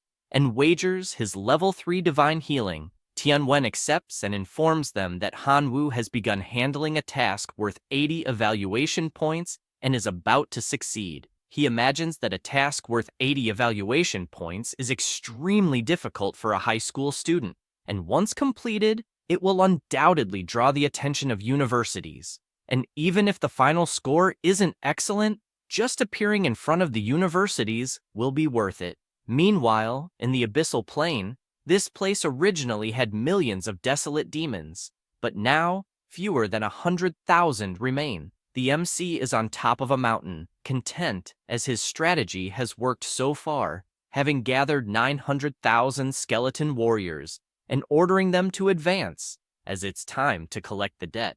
The army begins attacking the monsters until they are cornered. 20 minutes later, he raises his victory flag. The skeleton mages use their resurrection spells, and the corpses on the ground come to life shortly after. This new monster is the Skeleton Reviver from the Skeleton Clan. It is a transcendent undead with talents of hard bones, as well as skeleton resurrection. Its belief is universal. This surprises him, as the skeleton revivers are even stronger than the skeleton knights. The new monster laughs while summoning more skeletons to the army, which form even stronger than usual. The MC asks him to store some things so that his army will not suffer any damage. Suddenly, a soldier approaches, presenting the loot to his master. He notices it is a sacred item, the fireball staff. After being charged in the divine realm's core, it can grant some central clan members the ability to cast level 1 fireballs. Additionally, it is immune to demonic energy erosion, increasing various negative resistances. He also notes that the source of desolation can trigger a life transition, deciding to test it later with his locusts. Now that his army has over 1 million soldiers, he feels more confident in facing Xiaolong's army. He checks the task in his system and, after earning 80 mission points, his rank rises to 401, receiving a level 2 skill crystal, Fireball Barrage. The next task is a native race with 70 evaluation points. Knowing his next mission, he orders his enormous army to march immediately. 3 days pass, and the professors are watching the Abyss live. The system reports that Han Wu has completed several consecutive tasks, rising to 4th place in the ranking. One of the professors comments to Tianwen that his student is truly incredible, having climbed from rock bottom to 4th place. Ledian says it doesn't matter if he's in 1st place, he's still not the first. Suddenly, Battle Fury Academy sends a message, wanting to interview the student Han Wu after the evaluation. At the same time, Hidden Dragon Academy does the same, wanting to schedule an interview with Han Wu. The same goes for Qingshan College, which sends a message saying that if Han Wu agrees, he can skip the college entrance exam and enroll directly. Letian becomes furious with Director Shu, asking why he's only showing university invitations for Han Wu and not mentioning the others. He replies that currently, there are no other invitations for the other students. The professor can't believe this, as the MC is only in 4th place at the moment, with 3 students ahead of him. The director explains that the prerequisite for university invitations is a total score of 3,000 and having completed at least one task worth 80 points or more. Currently, Han Wu is the only one who has met these requirements. Soon after, Qin Shuang also meets the 2 requirements and receives an invitation from Battle Fury Academy. The professor is no longer interested in university invitations, as there are fewer and fewer tasks left to complete, and Han Wu won't be able to take 1st place. With this in mind, he contacts Xiaolong and informs him that only 3 tasks remain, and the evaluation is almost over, urging him to work hard to finish before Han Wu takes the lead. Xiaolong replies that he understands and will complete a 90-point task before his classmate arrives. The MC decides to check the tasks still available. One gives 100 points and requires exterminating the Black Frog demigod people. Another gives 90 points and requires annihilating the Minotaur tribe. Lastly, there's also a task worth 90 points that requires eradicating the Treant's evil forest. He knows that he currently has 3,480 points, exactly 130 points behind the 1st place, and is currently in 3rd, meaning he needs to complete at least 2 tasks, but all of them are extremely difficult, considering that he currently has 20 million skeleton warriors, along with 2 heroic life forms and 190 transcendent life forms. He decides to start by exterminating the Minotaur tribe. Meanwhile, within the Minotaur tribe, several explosions are happening. Xiaolong is battling them, but he is frustrated because it is too difficult. Suddenly, a giant Minotaur appears, roaring and smashing everyone. Xiaolong orders a retreat, saying that as things stand, they'll only deplete their resources. The other student agrees, as even if they combine forces, they won't get past this evaluation level. However, he's shocked as he looks ahead and sees a colossal skeleton army, wondering what the hell this is. They assume they're unlucky to have encountered so many undead until they observe these skeletons fighting against the Minotaurs. The 2 notice that although they are numerous, their combat power is weak, and they could break through easily. The MC realizes that they want to flee, but warns them it won't be so easy, summoning his bone controllers. The powerful skeletons emerge and charge into the attack. The skeleton mage uses his magic and constantly summons the dead into battle. The two become desperate as they witness the dead lizard men turning into soldiers for the skeleton army, having no idea how they'll fight against this. Xiaolong decides to prioritize eliminating them, but a giant skeleton orders that neither of them move, leaving both paralyzed. The MC appears on top of the giant skeleton and greets both Xiaolong and Su Sun. Xiaolong can't believe it's Hanwu and asks if the main clan isn't supposed to be the Locusts. Since he didn't get a greeting in return, the MC simply says goodbye, as courtesy is essential. He says this as the giant lifts its foot, and Xiaolong begins shouting no until he is completely crushed with a single stomp. Susun says there is no conflict between them, apologizes if there was any misunderstanding, and argues that killing him won't bring any benefit.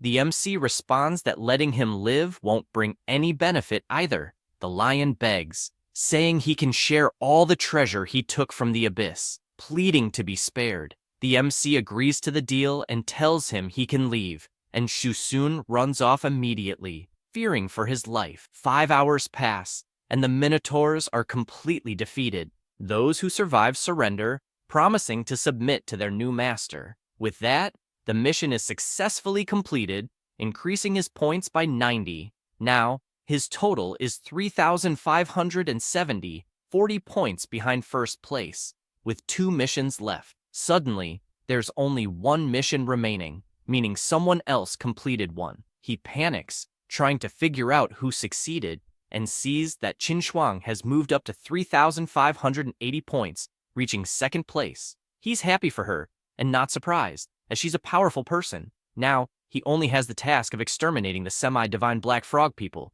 but he feels unsure, as the difficulty is very high. However, to attract the attention of Kyoto Academy, which is top tier, he needs to secure first place. He orders all his troops to move out, as their next destination is the nest of the black frog people. At the school, it is announced that 11 classes have already finished their evaluations, and only 3 students from Professor Tianwen remain. They check the leaderboard and see Qin Shuang in second place, Hanwu in third, and Susun in seventh, but they don't understand what they're still doing in the abyss. Latian comments that they must be confused, as the only remaining task is to kill a semi-divine being, and they are daring to face it, not realizing that if they fail, they'll lose everything, as it's a task none of the 11 classes dared to attempt since no one in history has ever succeeded. Tianwen agrees and says that's exactly what the two are going to try, as they are challenging the semi-divine frogman, having full confidence in their students. She starts her attacks with her birds, and several electric blasts strike down on the enormous frog, electrocuting everything around it. The powerful monster calls them reckless and activates his protective shield, shouting that they've just invaded the tribe and killed his people, so he will curse them all. She worries because this is not good, and a massive power rises toward her in the form of a bird, causing her to slowly fall as she's injured. She is forced to use her divine purification and recovers, regaining her confidence and launching more lightning at the chief's shield, which starts getting hit from all sides. Her army of sparrows also helps, using their electric attacks in unison, causing more and more damage to the shield until it completely shatters. The frog, which is huge, uses its mountain-devouring demon frog ability. She can't believe what happens next, as the monster grows absurdly, even though it was already massive before. The demon frog immediately lashes out its tongue and captures Qin Shuang, swallowing her right after. She simply refuses to accept this outcome, but with the frog's colossal size, her lightning attacks become completely insignificant. Suddenly, Hanwu contacts her, leaving her in disbelief that he's calling in the middle of this situation. She decides to answer, and he asks where she is, because the decor of the place is quite unique. This makes her furious, telling him to mind his own business. The MC asks if she wants his cooperation, pointing out that in at most 10 minutes, all of her thunder sparrows will be annihilated. She asks why she should agree, but quickly changes her mind and says it's fine, making it clear that if they win, she will take the divine body of the semi-divine black frog, and he can have everything else. The MC says that's fine, and just asks her to issue a quick divine command, making the Thunder Sparrows pick up his elite troops, and he sends his location. The sparrows arrive at the scene, surprising him as they were very fast. He waves to show where he is and mounts one of them. The skeletons do the same, and they all journey through the skies, descending and attacking all the enemy frogs. The MC laments that the skeleton soldiers are really weak, as part of his army has been decimated. But on the other hand, the total number of fragments has increased. He continues flying over the area, saying it's time for the bone controller to take action. His soldier starts concentrating a powerful magic and summons a new giant skeleton, more powerful than the others, using the bone fragments scattered on the battlefield. The enemy frogs are performing a ritual, but the giant skeleton stomps on everything with its colossal size. The MC orders the Bone Restorer and his demon shaman bull to attack with full force. They waste no time and charge at the enemies, attacking every frog they come across. The Bone Restorer uses his power, summoning several skeletons from the dead bodies of the frogs. The monsters are confused by what they've just witnessed, but due to this distraction, they suffer several electric attacks from the sparrows flying overhead. The chief admits he underestimated his opponent and, for that reason, decides to fight seriously, using his dark magic dusk. This causes a black moon to appear in the sky, frightening Hanwoo, as it is a terrifying magic that drains the life force of all the skeleton soldiers. He worries about what to do since all his familiars are there. Suddenly, he hears a telepathic message from his other familiars, who say they are willing to fight for their god. He is happy, as it is John Feng and the dwarf Red Forge, and the situation has just turned perfect since a new day has arrived, meaning he can summon them. That said, the gate opens, and his familiar enters the battle, with all the dwarves following him. Not only them, but the locusts also arrive at the battle, telling their god they are ready to be used for the sacrifice. This catches his attention, and he immediately activates his sacrificial ritual on all the locusts. He notices that the reward for the sacrifice is simply perfect, and wonders if the heavens are on his side. The item is the Sacred Flame of Hope,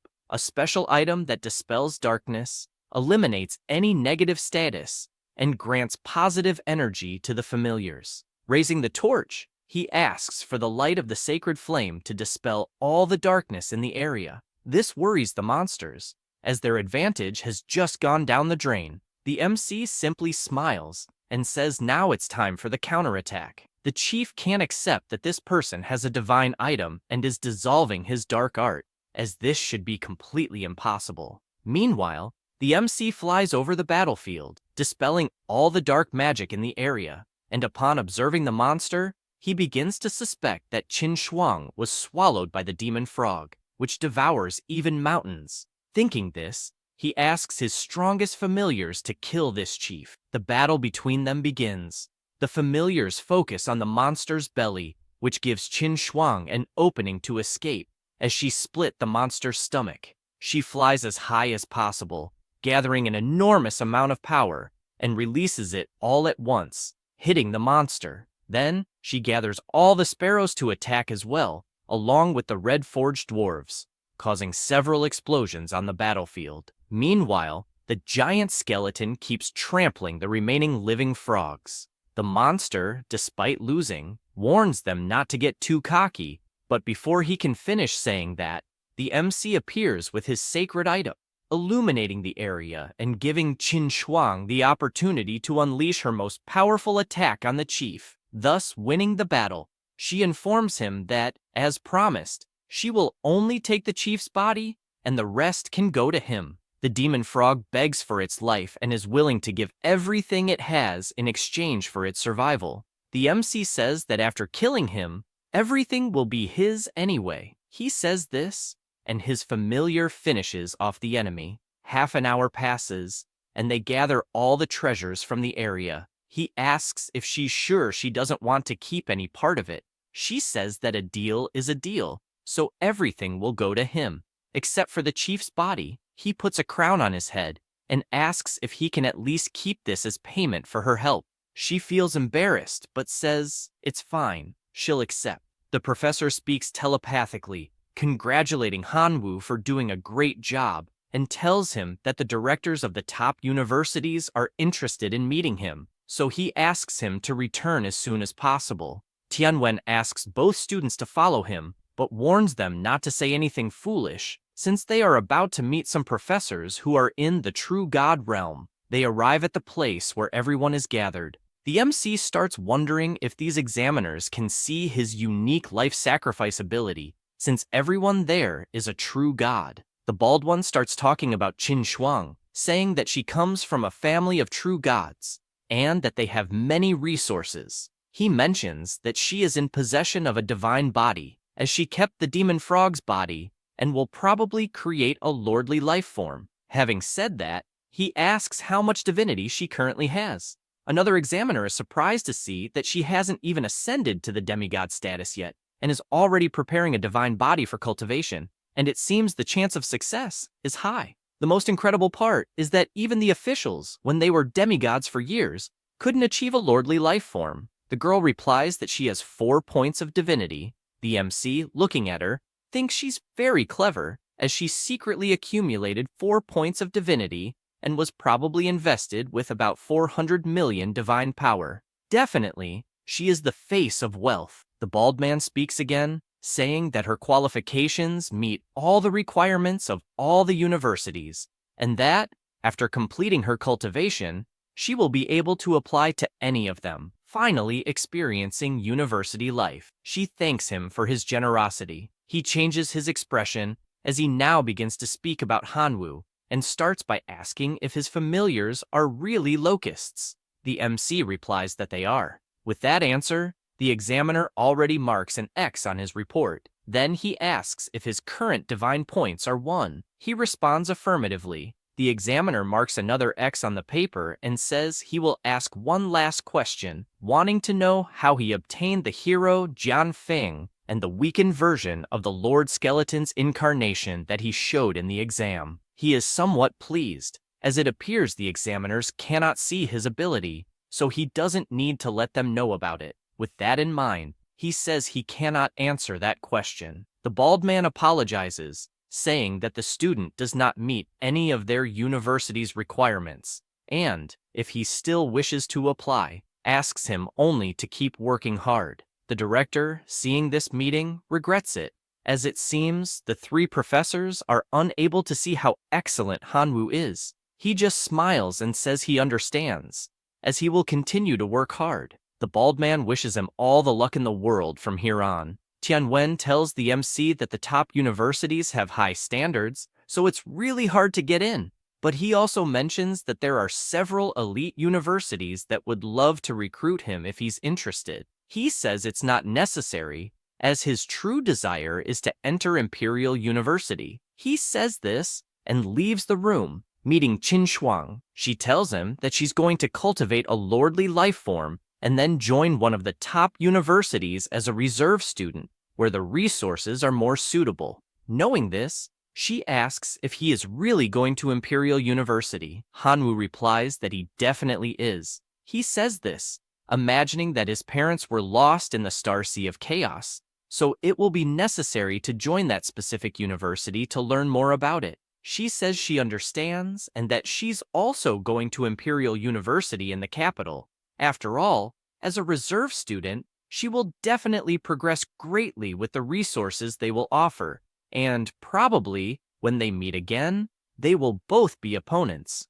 After saying that, she tells him it's not too late to become her servant before she enters the university. He turns around and replies that he has made a lot of money on his own, so it makes no sense to become her servant. Besides, he informs her that he has some things to take care of, so he will be leaving. She says goodbye, thinking that, although he's a bit silly, he's still cute, especially in that skeleton form. Afterward, in his divine realm, he begins to absorb the divinity card. His level is that of a divine being. His divine talent is the Chosen One. He possesses various powers.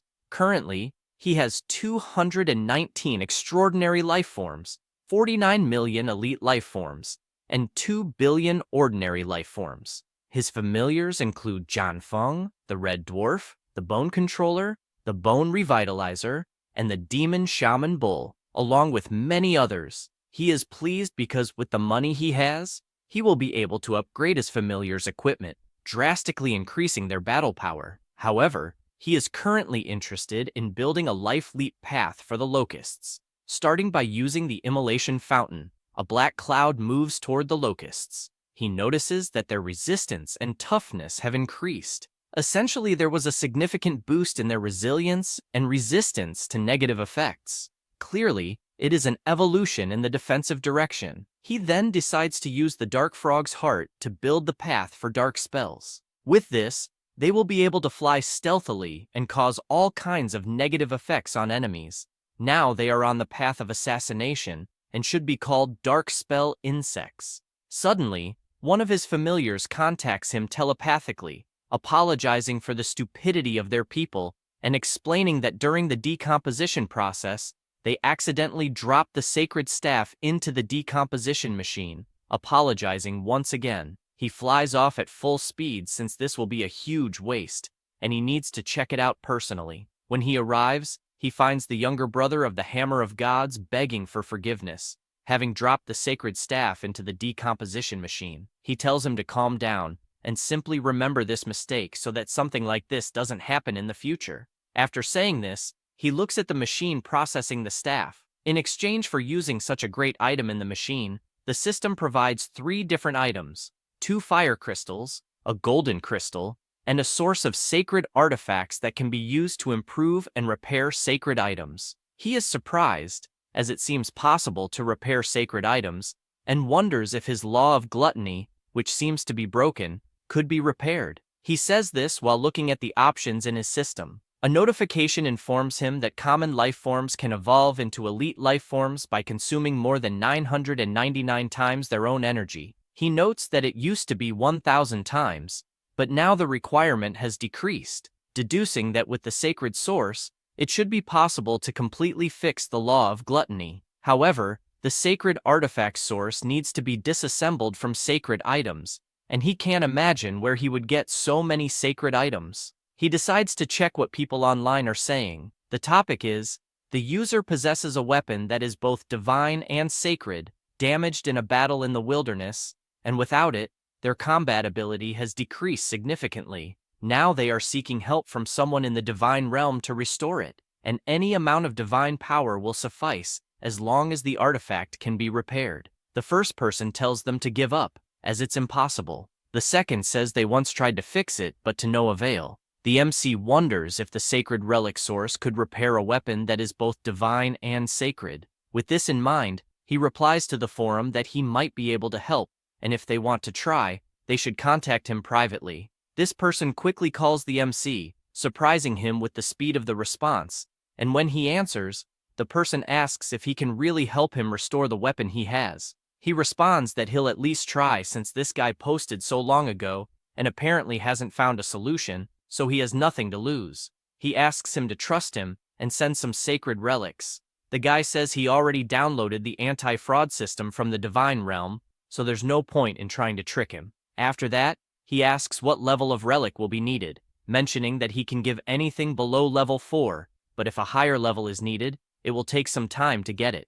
Hanwoo is surprised that this person has level 4 relics, meaning he's pretty wealthy. The MC smiles and says that level 1 will be enough. Immediately, a giant box appears in front of him, startling him because it was sent so quickly. He stands up, surprised, thinking there are probably about 100 sacred relics inside, and wondering if he should block this guy and run off with the items. However, he decides against it since the Divine Realm's anti-fraud system seems quite intimidating. He just takes the relics and throws them all into the decomposition machine. 2 hours later, he receives 109 sacred relics. He keeps 9 of them for himself and enters the remaining 100 into the system, successfully sending them to the user who requested help. Soon after, this person calls him Master, saying that he saved him a lot with that help, and begs him to assist in his divine realm as well. He notices that this person's name is Zhang, and replies that what he enjoys most is helping people. This guy keeps channeling energy for now. At another time, at school, Tianwen is happy because he obtained the level 3 divine item from Letian. Back to the present, the MC calls the professor, who answers by asking what the problem is. Hanwoo says there isn't any major problem, and that he just wanted to ask a few questions, like how he could obtain resources to upgrade the core level of the divine realm, as he searched online and found nothing. The professor explains that resources like divine pulpits, divinities, battle fragments, and others are very rare to be available online, because whenever they are listed, someone buys them immediately. He makes an offer. If his student helps defeat Lydian, he will give his collection as a reward. The MC thanks him. The professor continues explaining, saying that actually, there is another way to obtain resources, and in fact, he himself had a similar problem with not being able to carry good relics due to a low-level core. In that situation, he sought help from a senior who took him to the Blood Arena, where the winner of each competition receives a divine realm core fragment. With this explanation, he asks Hanwoo what he thinks, reminding him that losing will result in a significant loss of his army. However, if he wins, he can get core fragments. The MC thinks about how he recently spent a lot of money evolving his followers, and is looking for an opportunity to test them. For this reason, he decides to say there's no problem since he lacks everything except followers. The next day, at the Blood Arena, both are present, and the MC says the place is truly magnificent. The professor asks them to wear a mask that prevents detection by demigods or anyone below that level, as they are in the outer realm, which is quite dangerous. The examiner asks them to fill out the form first. Meanwhile, the professor explains that the competition is divided into 3 categories based on the level of the competitors, for divine beings, demigods, and true gods. So, unless competitors specifically request a match, battles between different levels usually don't happen. Additionally, there is no limit to the number of followers in the army, so the defeat in the competition is declared when the follower mortality rate exceeds 50%. Some people persist, and the mortality rate reaches 100%. Shortly after this explanation, the system informs the MC that he has been matched with an opponent, so he should prepare for the broadcast. Then, he is sucked into another dimension, startling him as he didn't expect things to happen so quickly. Soon, he appears in another place. His opponent begins by intimidating him, asking if he's a rookie but tells him not to worry, as the Rat Lord will finish this quickly. The audience laments that an inexperienced rookie will face the brutal rat right away. Hanwoo starts to reflect that his first opponent seems to be a rat disciple, and has a terrible reputation for being brutal. The system requests him to release his followers, as the match will officially start in 3 minutes. The buck-toothed guy wastes no time and summons his rats as followers, declaring that he will kill everything in front of him. The MC laughs, asking if he really wants to compete in numbers, and summons his army of locusts. The Rat Lord laughs upon seeing that his opponent's main followers are locusts, and is even more certain that the match will end before it starts. He says this, and a notification appears, informing them that the battle is about to begin. The rats prepare their bows, and, at the signal, shoot all their arrows. The MC immediately commands his locusts to activate their shields, successfully defending against the attack. The buck-toothed guy orders them to keep shooting, but Hanwoo shouts for his dark insects to launch a surprise attack. The familiar was flying over the rats' backs and, as commanded, uses its special ability on all of them, leaving them in a state of confusion. Then, he shouts for his demonic insects to kill all the enemies. They prepare their stingers and charge toward the still dazed rats. The audience is left in disbelief, as it was overwhelming. The current survival score for Hanwoo is 99%. While the buck-toothed guy's followers are at 22%. He screams that this is impossible and begs for it to stop, admitting defeat. Because of this, all the insects stop attacking, and under the pile of dead rats, an item appears. Hanwoo approaches and notices it's a fragment of the divine core, commenting that it looks very much like his life sacrifice ability. The system announces that the game is over, and both will be transported back to the waiting area. The professor greets him, saying he did an excellent job since he won the first competition and also gained a lot of divine power, and asks if he would like to proceed to the second round, as the family members did not suffer many losses. He further explains that if he wins again, he will earn 10% more fragments of the divine core than before. He responds that he would love to, excited since his family members need to train anyway. After that, 32 days passed, and he is happy because he won everything, but exploded 100 million of his locusts. However, it was worth it, as after 89 consecutive victories, he obtained many fragments of the divine core. With the current amount, he can upgrade his level to 7. Even though he is pleased with this, he thinks that it is becoming increasingly difficult to get stronger, as the amount of fragments required to reach level 8 is greater than the combined total of the previous levels. The professor comments that, in fact, with the current strength of his family members, he could try challenging the demigods. The MC asks if he will receive more rewards for challenging a demigod while only at the divine level. He replies that he would earn 10 times more than he would in regular competitions. He gives an example, saying that if Hanwoo wins the match, he will have 90 consecutive victories multiplied by 10, resulting in 90 times the normal amount of fragments from the divine core. He ponders whether it is worth the risk. The examiner presents the form for inner-level challenge registration. Then, he asks if he has really thought this through, as it is a cross-level challenge.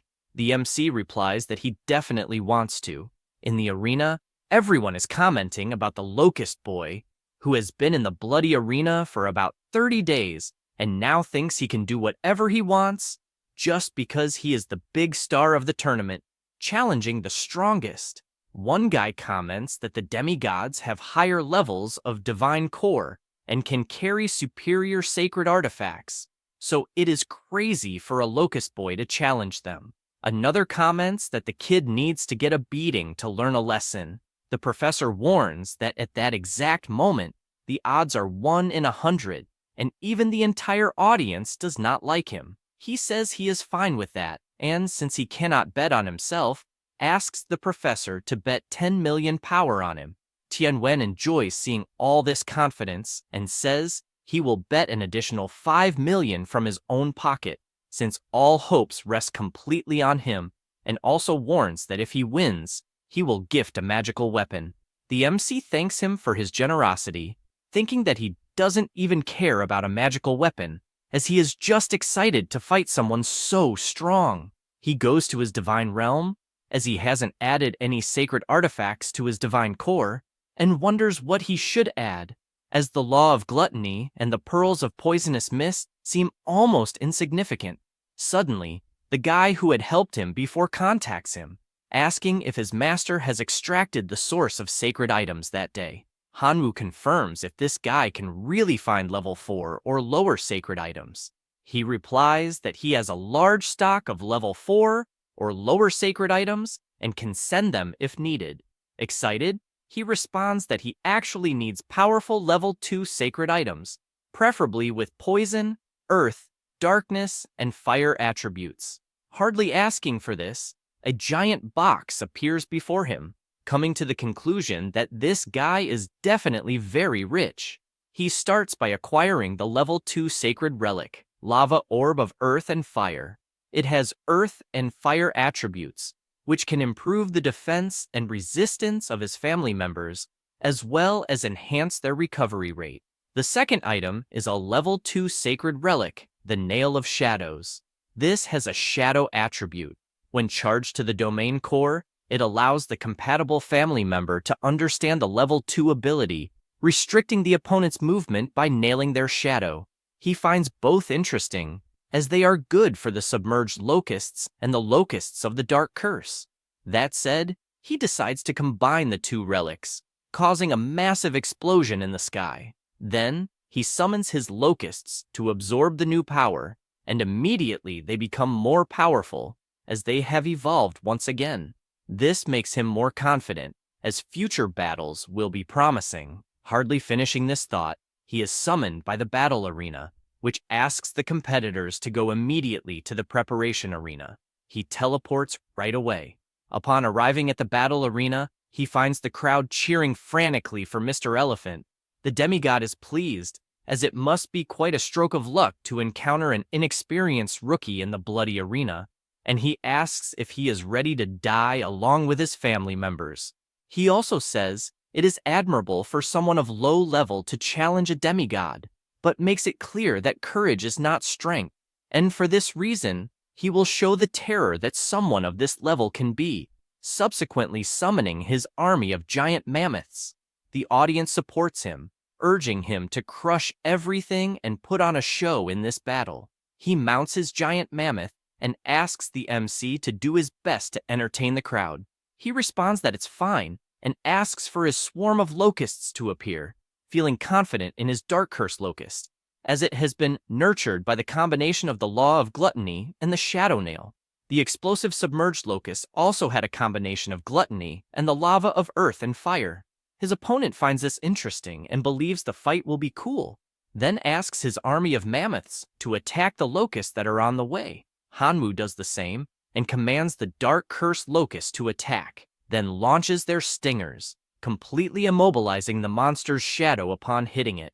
The big guy asks what cheap trick he is using, but before he can finish, another swarm of locusts attacks using toxic explosion. However, the thunder mammoth remains still, showing no reaction. His master makes it clear that it doesn't matter if the locusts have become a transcendent form of life, as his giant mammoth would never be harmed, even if it stood still forever.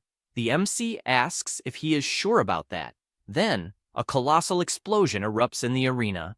Mr. Mammoth realizes that Hanwoo is trying to win by numbers and decides not to let that happen, ordering his army to advance as quickly as possible. The MC does the same and commands them to explode, causing more explosions towards the mammoths. The demigod decides to resort to 3 divine arts: armor, blood chi, and healing. His wounded mammoths begin to rise, gaining significant resistance against the explosions. He admits he didn't expect to have to use a divine art, and for this reason, he acknowledges Hanwoo's strength. Therefore, he states that after killing 50% of his army, he will allow him to surrender to avoid further losses. The MC simply smiles, asking if he thinks that's all he has, and shouts that giving up is not an option, calling for his demonic bull clan to emerge. They charge toward the mammoths, leaving his opponent frightened, as Hanwoo indeed has a demonic bull as a familiar, watching as his mammoths are defeated one by one. Then, the gate opens, as it is now the skeleton clan's turn to attack, led by the skeleton lord, bone controller, and bone restorer. The MC asks the bone restorer to decide what will happen in the battle, making the controller jealous. His servant leaps toward the mammoths on the ground and begins to use his magic to summon them from the dead. Mr. Mammoth starts to worry, as these skeletons are far too annoying, but makes it clear that it is not enough to shake a demigod, ordering his family members to attack using the war gun skill and commanding his powerful mammoths to completely crush the enemies. The MC orders the demonic bull clan to retreat and asks the bone controller to advance. He stands in the middle of the arena, gathering all the bones present, and his size grows in a surreal manner, giant, dozens of times larger than the giant mammoths. Mr. Mammoth is intimidated by this heroic form of life, but uses his multiplication ability, making his mammoth grow colossal as well. After that, he charges toward the giant skeleton and tries to destroy it with his tusks, but he is blocked. Furthermore, he starts shouting and lifts the mammoth with all his strength, throwing it down to the ground. Then he jumps and attacks with his fist, but the mammoth manages to hold the punch with its trunk and throws him to the ground this time, raising its legs and trying to stomp on him. However, the bone controller manages to jump back in time to avoid being crushed and counterattacks, kicking the mammoth in the face. The MC shouts that it's time to end this, and his familiar obeys, jumping on the monster and attacking multiple times, grabbing one of the tusks and breaking it in half. Mr. Mammoth is terrified of the situation, asking his family members to get up and react, but the bone controller doesn't give him time and grabs the other tusk, breaking it as well. Hanwoo admits to being surprised, as he made the bone controller learn hand-to-hand combat, but he didn't expect it to work so well, especially since it is gigantic. Hardly finishing this thought, his familiar kicks the mammoth, sending it flying toward its master. He orders his army of giant mammoths to surround the enemy until they wear him down. They obey and start running toward the bone controller, but without giving much of a chance, he stomps, exploding some mammoths on one side and kicking others away, finishing with several punches to the ground, tossing the mammoths all over the arena.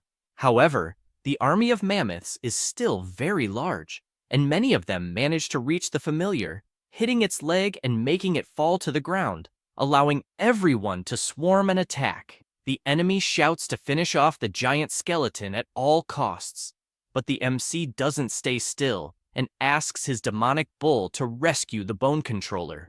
The army arrives at the battle, beating the enemies, and the skeletal mage takes the opportunity to use his resurrection magic, summoning the dead mammoths and using them to attack as well. The audience is incredulous at the battle, as the family members of the Lord of Elephants are already outnumbered, and the Grasshopper Boy has achieved total annihilation. Then, he admits defeat and gives up the fight, resulting in a fragment appearing on top of the pile of bodies.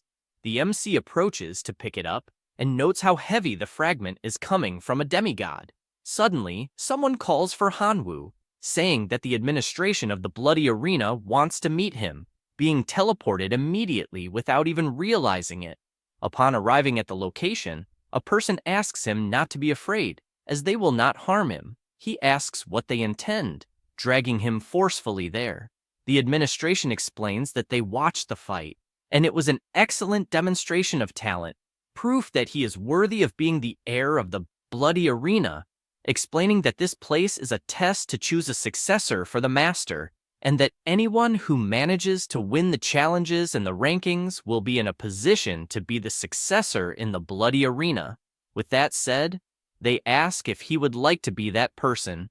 He is left speechless, having been caught off guard by such news, especially since this arena gathers an absurd number of people and races that visit it every day, and the amount of divine power obtained by these individuals is no small matter. He doesn't understand how such a great opportunity has fallen into his lap so easily. Taking a deep breath and imagining that, before making a decision, he needs to know how many successors still exist in this arena.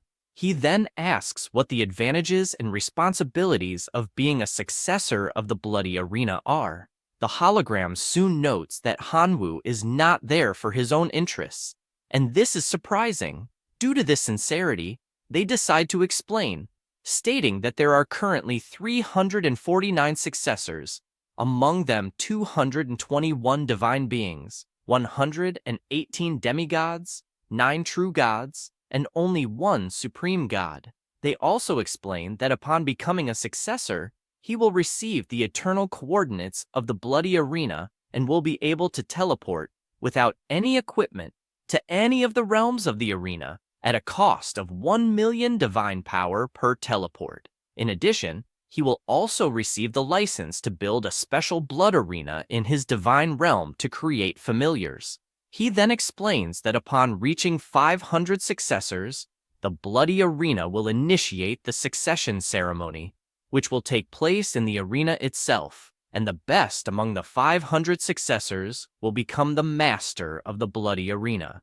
The MC quickly realizes that, given the nature of this arena, the succession ceremony will definitely not be simple, as there will be 500 people fighting, and only the last one standing will become the master. However, he imagines his current position, now entering as the 350th, and concludes that it will take a long time to reach 500 people, potentially having become the supreme god by the time it arrives. The leader of the arena asks once again if he is willing to become a successor. He replies that he is. With that, a notification arrives, congratulating him for being the 350th person to become a successor of the Bloody Arena. Suddenly, a laser hits his chest, leaving him confused, and a light appears above him. The teacher who was in the room runs toward him, telling Hanwoo that he is indeed a lucky star, as they made a fortune there. Hearing this leaves him confused until Tianwen hands him something, asking him to keep it.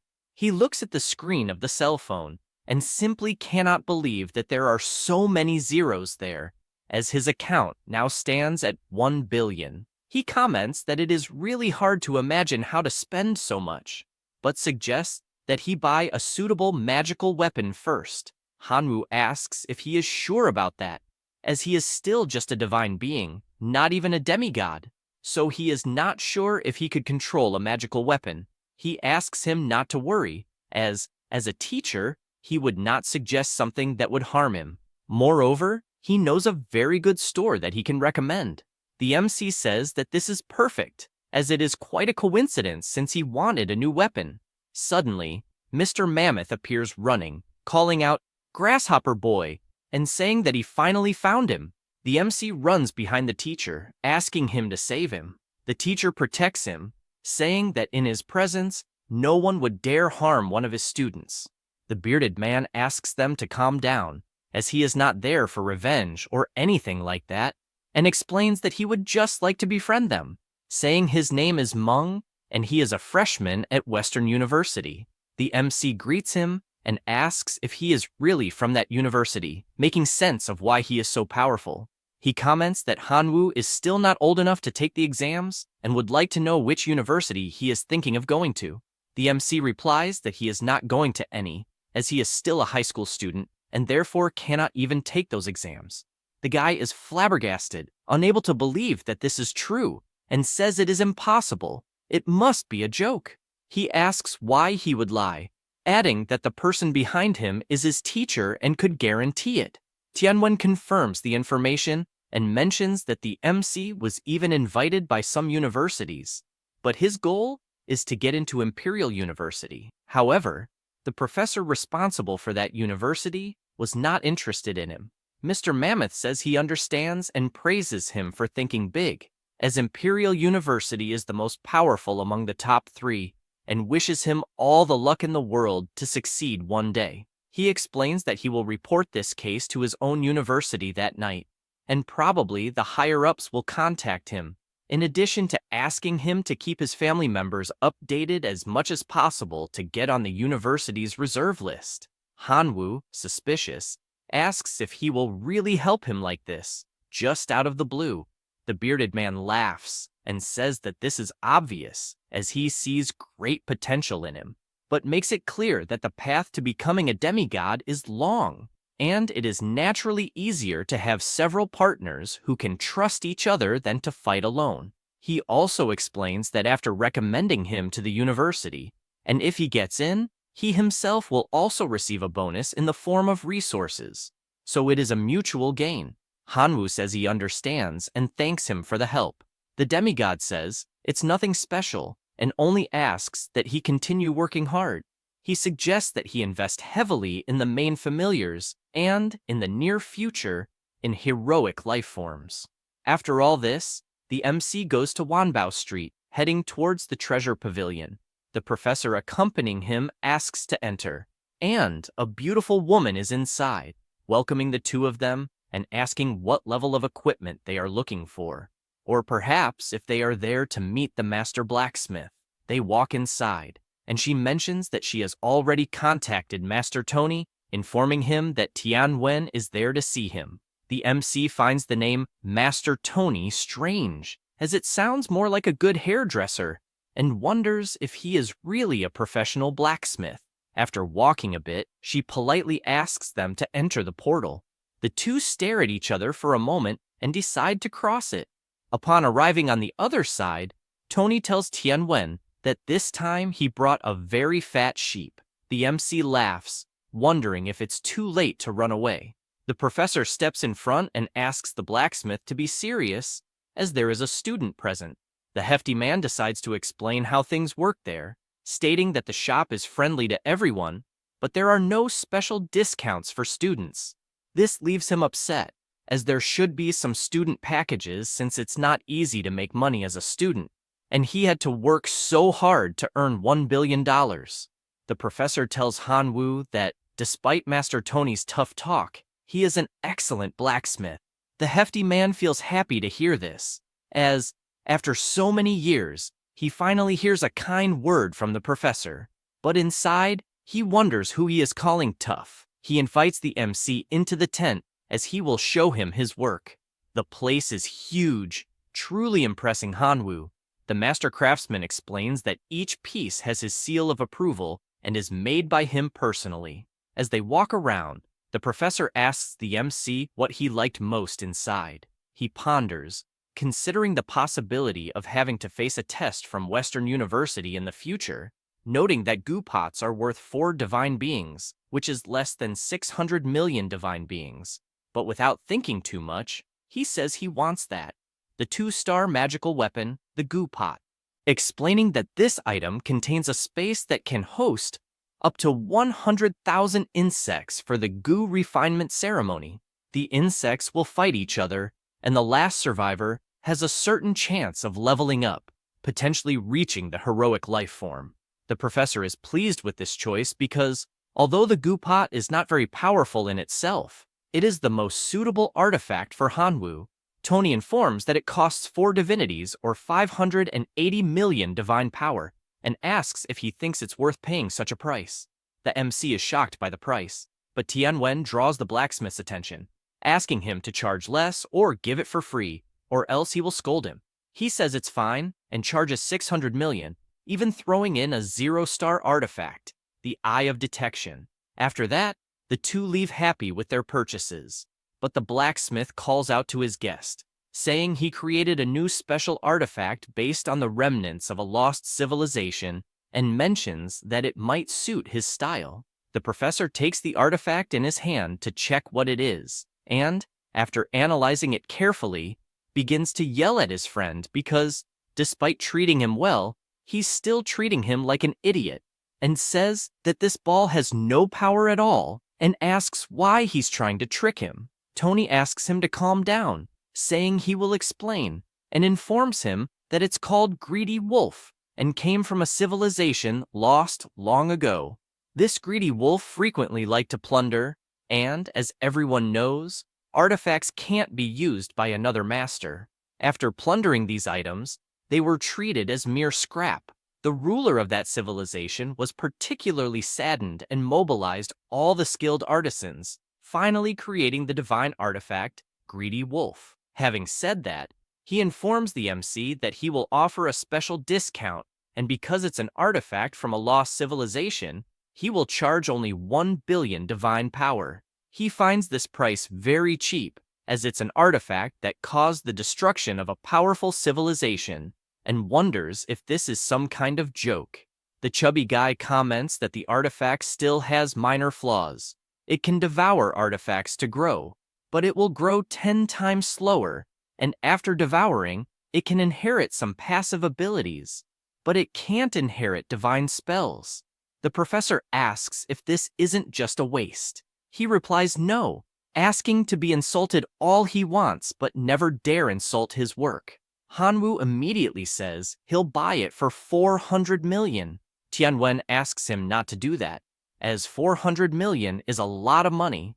In the MC's mind, this greedy wolf can devour artifacts, so he could take them from enemies to strengthen it, and tells the professor that he misunderstood, saying he really appreciates the artifact created by Master Tony, who was able to forge the greedy wolf with just a few fragments, but says that unfortunately, he's poor and only has 400 million left, asking him to sell the artifact for that amount.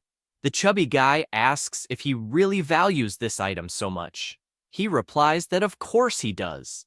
Knowing this, Tony decides to sell it for 400 million divine power, as money can't buy anyone's trust, thus handing over the item and saying the deal is done. After that, the MC returns home and begins a ritual, dripping a drop of blood on the goo pot, the greedy wolf artifact, and the Eye of Detection. The blood gathers in one place, and this makes him happy, as the goo pot has recognized him as its master. At that moment, a frog emerges from the item, and the MC asks it to start practicing immediately. Then, he wonders why the greedy wolf isn't reacting, and thinks maybe it wants more blood, questioning if it's a vampire.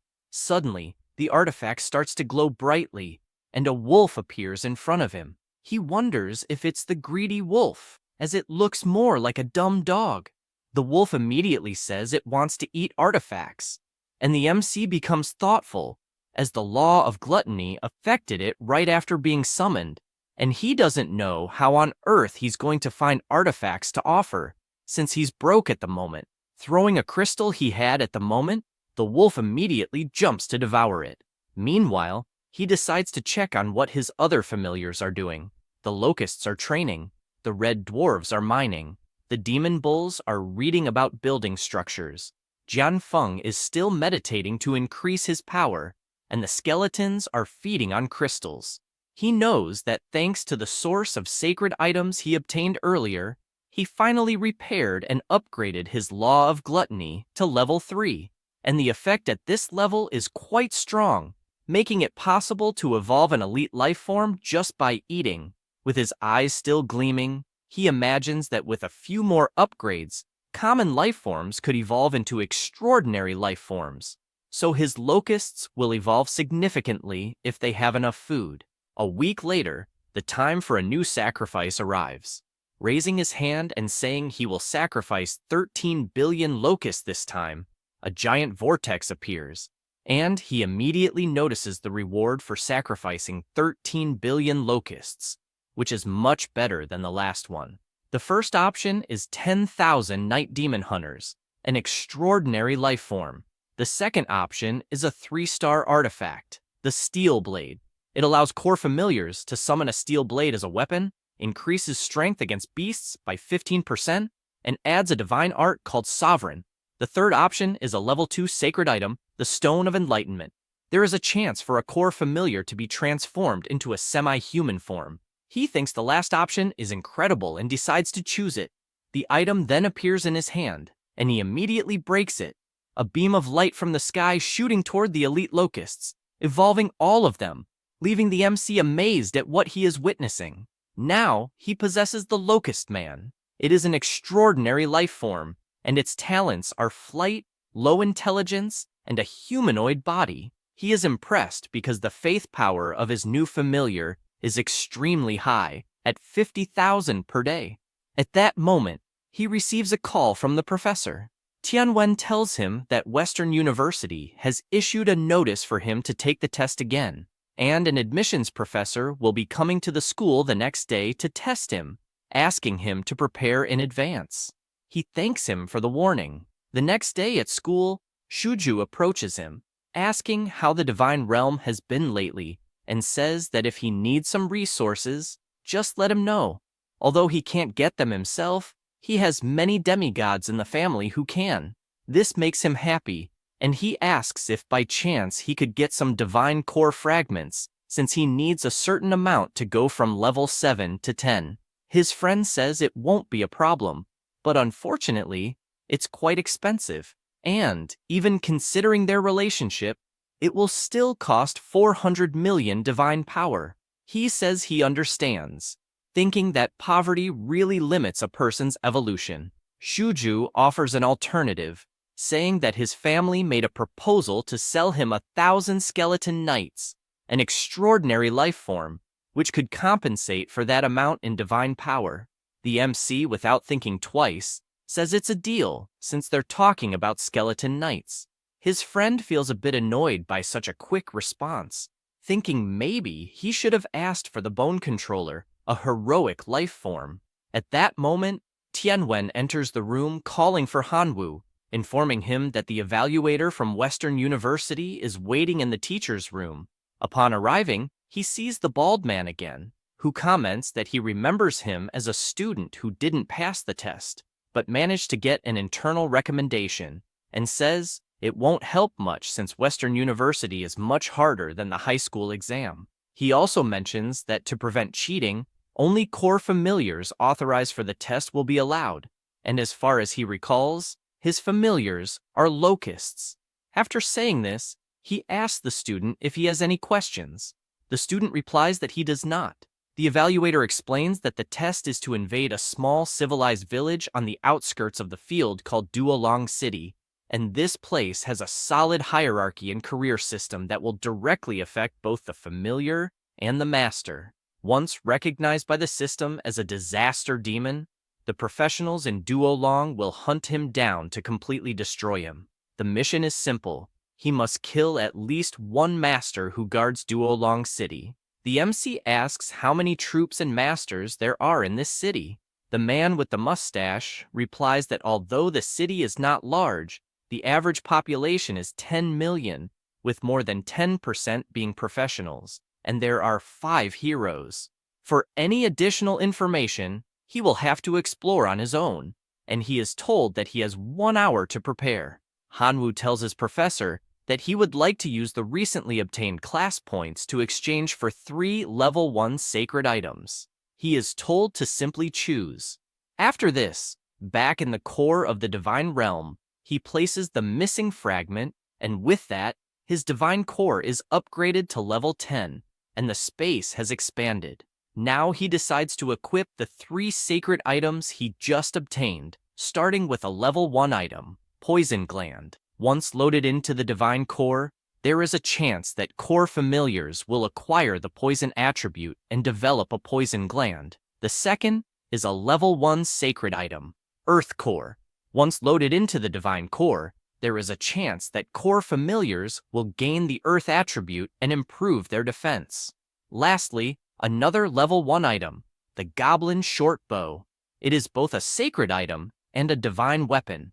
When loaded into the divine core, there is a chance that core familiars will gain the ability to summon a goblin short bow as a weapon. The host god will also gain the ability to summon the bow himself. All items were successfully loaded. The MC is excited since most of the locusts have poison glands. Half of the immolated locusts have improved defense, and almost all the locust men can now fight using the bow, so he is looking forward to an easy test. The next day at school, the evaluator informs Hanwoo that he and his familiars will be teleported together to the outskirts of Duolong City. He then touches the crystal and feels a strange sensation being thrown to the test site right after. Several notifications appear, stating that an intruder has been detected, and asking him to leave the current realm, or he will be labeled as a demon and eliminated. Since he did not retreat, the MC was identified as the Demon Locust King. He notices a panel opens in front of him, where it states that he is the Demon Locust King and is at level 80, even showing his equipment and abilities. He is surprised they can even see the levels of the 2 newly born heroic locusts. The Locust Man is at level 60, possessing some talents in addition to abilities. He tries to understand what it means to be at level 60, as it's difficult to know without references. His familiar approaches, saying that there are creatures attacking them. The MC immediately mounts on its back and asks to go check out the enemy. At the scene is Thorn, a second-class adventurer who is impressed by the absurd number of monsters appearing. By his side is the Fist of Fury, a first-class adventurer who tells his friend to cheer up. After all, the more monsters there are, the more rewards they will get, and when they get enough money, they can advance their classes. Nearby is a ghost, and by his side is a female adventurer, the Water Sage. Also present is the Fire Mage, saying that the locusts are weak. No matter how many appear, they will keep dying. Thorn warns them to be careful, as it's impossible to predict what will come next. The MC arrives at the scene and sees these adventurers killing his locusts, deciding to use the Firefly Detection Eye. First identifying Thorn, who is at level 37, and his profession is warrior. He also notices that all 4 of them wear the same style of badge. The difference is that Thorn's emblem is made of silver, while the other 3 have bronze emblems, leading the MC to conclude that this guy is the team leader. The adventurer is visibly surprised by the absurd number of locusts appearing and tells his group to retreat, saying they can't kill them all. Hanwoo orders the Locust Man to go test their strength. Landing on the ground, the Locust Man makes it clear that no one will be leaving. The adventurers are in disbelief, realizing it's a third-class monster, and they all start running, trying to buy time. They unleash one of their most powerful attacks, but it only leaves a scratch on the Locust Man. One of them admits that there's nothing they can do since the monster before them is too strong. Just before he gets kicked, sending his sword flying away, the familiar now decides to hunt down the remaining adventurers. Afterward, all four are captured, and the MC stands before them with a menacing aura. One adventurer begs the ugly monster in front of them to stay away. Hearing this makes the MC furious, saying he's a handsome guy and asking why they're calling him ugly. He then says they can live if they just answer one question. He wants to know how he looks in their eyes. The boxer responds that he will never answer a monster's question. For saying this, he gets punched hard in the stomach by the Locust Man, even shocking Hanwoo, who remarks that he was just trying to scare him, but his familiar actually hit him. The girls start screaming in panic as their friend lies unconscious on the ground, but the MC orders his venomous insect to silence them all at once. Thorn asks what the MC really wants. Changing his expression, the MC says he's already asked once and just wants to know how he looks in their eyes. The swordsman answers that he has big eyes and long antennae. This makes the MC think that it's the description of a giant locust man. Apparently, the area is deliberately tarnishing his image for the invaders. He says, "This is great," and asks them to keep answering his questions. 3 hours later, he unties Thorn, saying he got everything he wanted and that he can leave now. Thorn flees at full speed, knowing he urgently needs to report to the Adventurers Guild.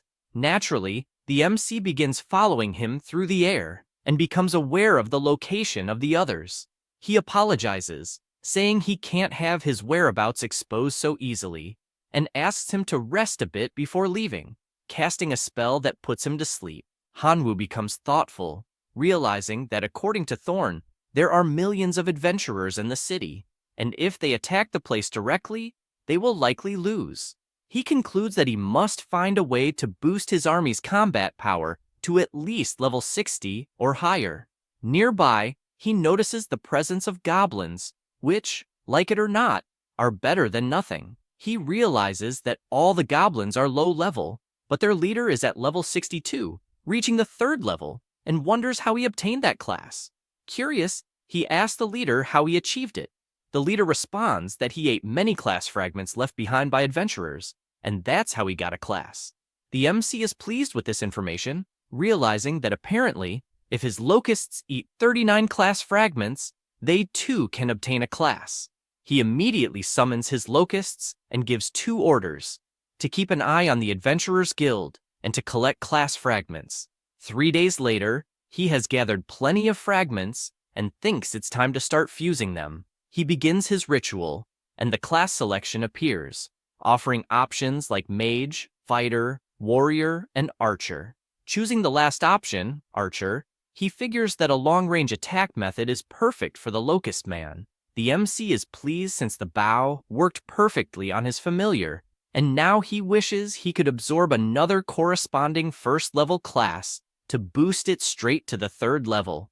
At that moment, one of his locusts reports that they found a cave, and the pressure emanating from it was terrifying. He asks them to take him to the location. Upon arrival, his locust says the place is just ahead, and Hanwoo immediately senses the terrifying aura coming from within, as it even has a hint of divine power, making it definitely worth investigating. He enters the cave accompanied by 2 locust men, and looking down, he notices a giant dragon sleeping in the cave. He recalls the professor once saying that some civilizations from other realms used to isolate enemies they couldn't easily kill, and apparently, the black dragon in front of him is a poor creature sealed there by some powerful being. A locust then uses its detection eye. This is the black dragon Elphus, level 103. Sealed. Its original level is 149.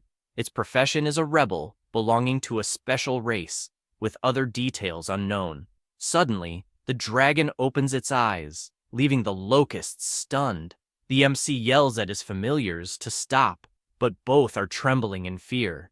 Elphys stands up and asks how they dare interrupt the meal of the great rebellious black dragon. He says this and prepares to attack, while the MC shouts for everyone to retreat.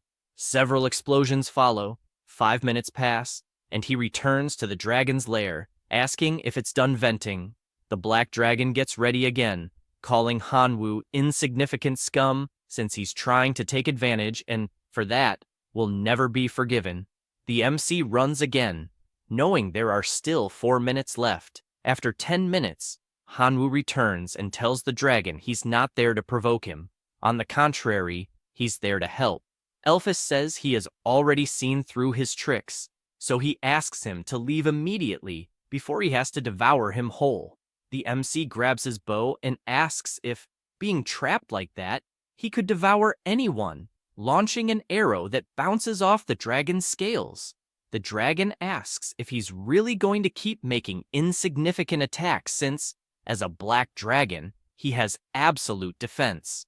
Hanwoo summons his sword and says he'll pay to find out, delivering an attack that barely scratches him. Enraged, he asks to infuse 10,000 of divine power, knowing he needs to cause at least some damage for Elphys to cooperate.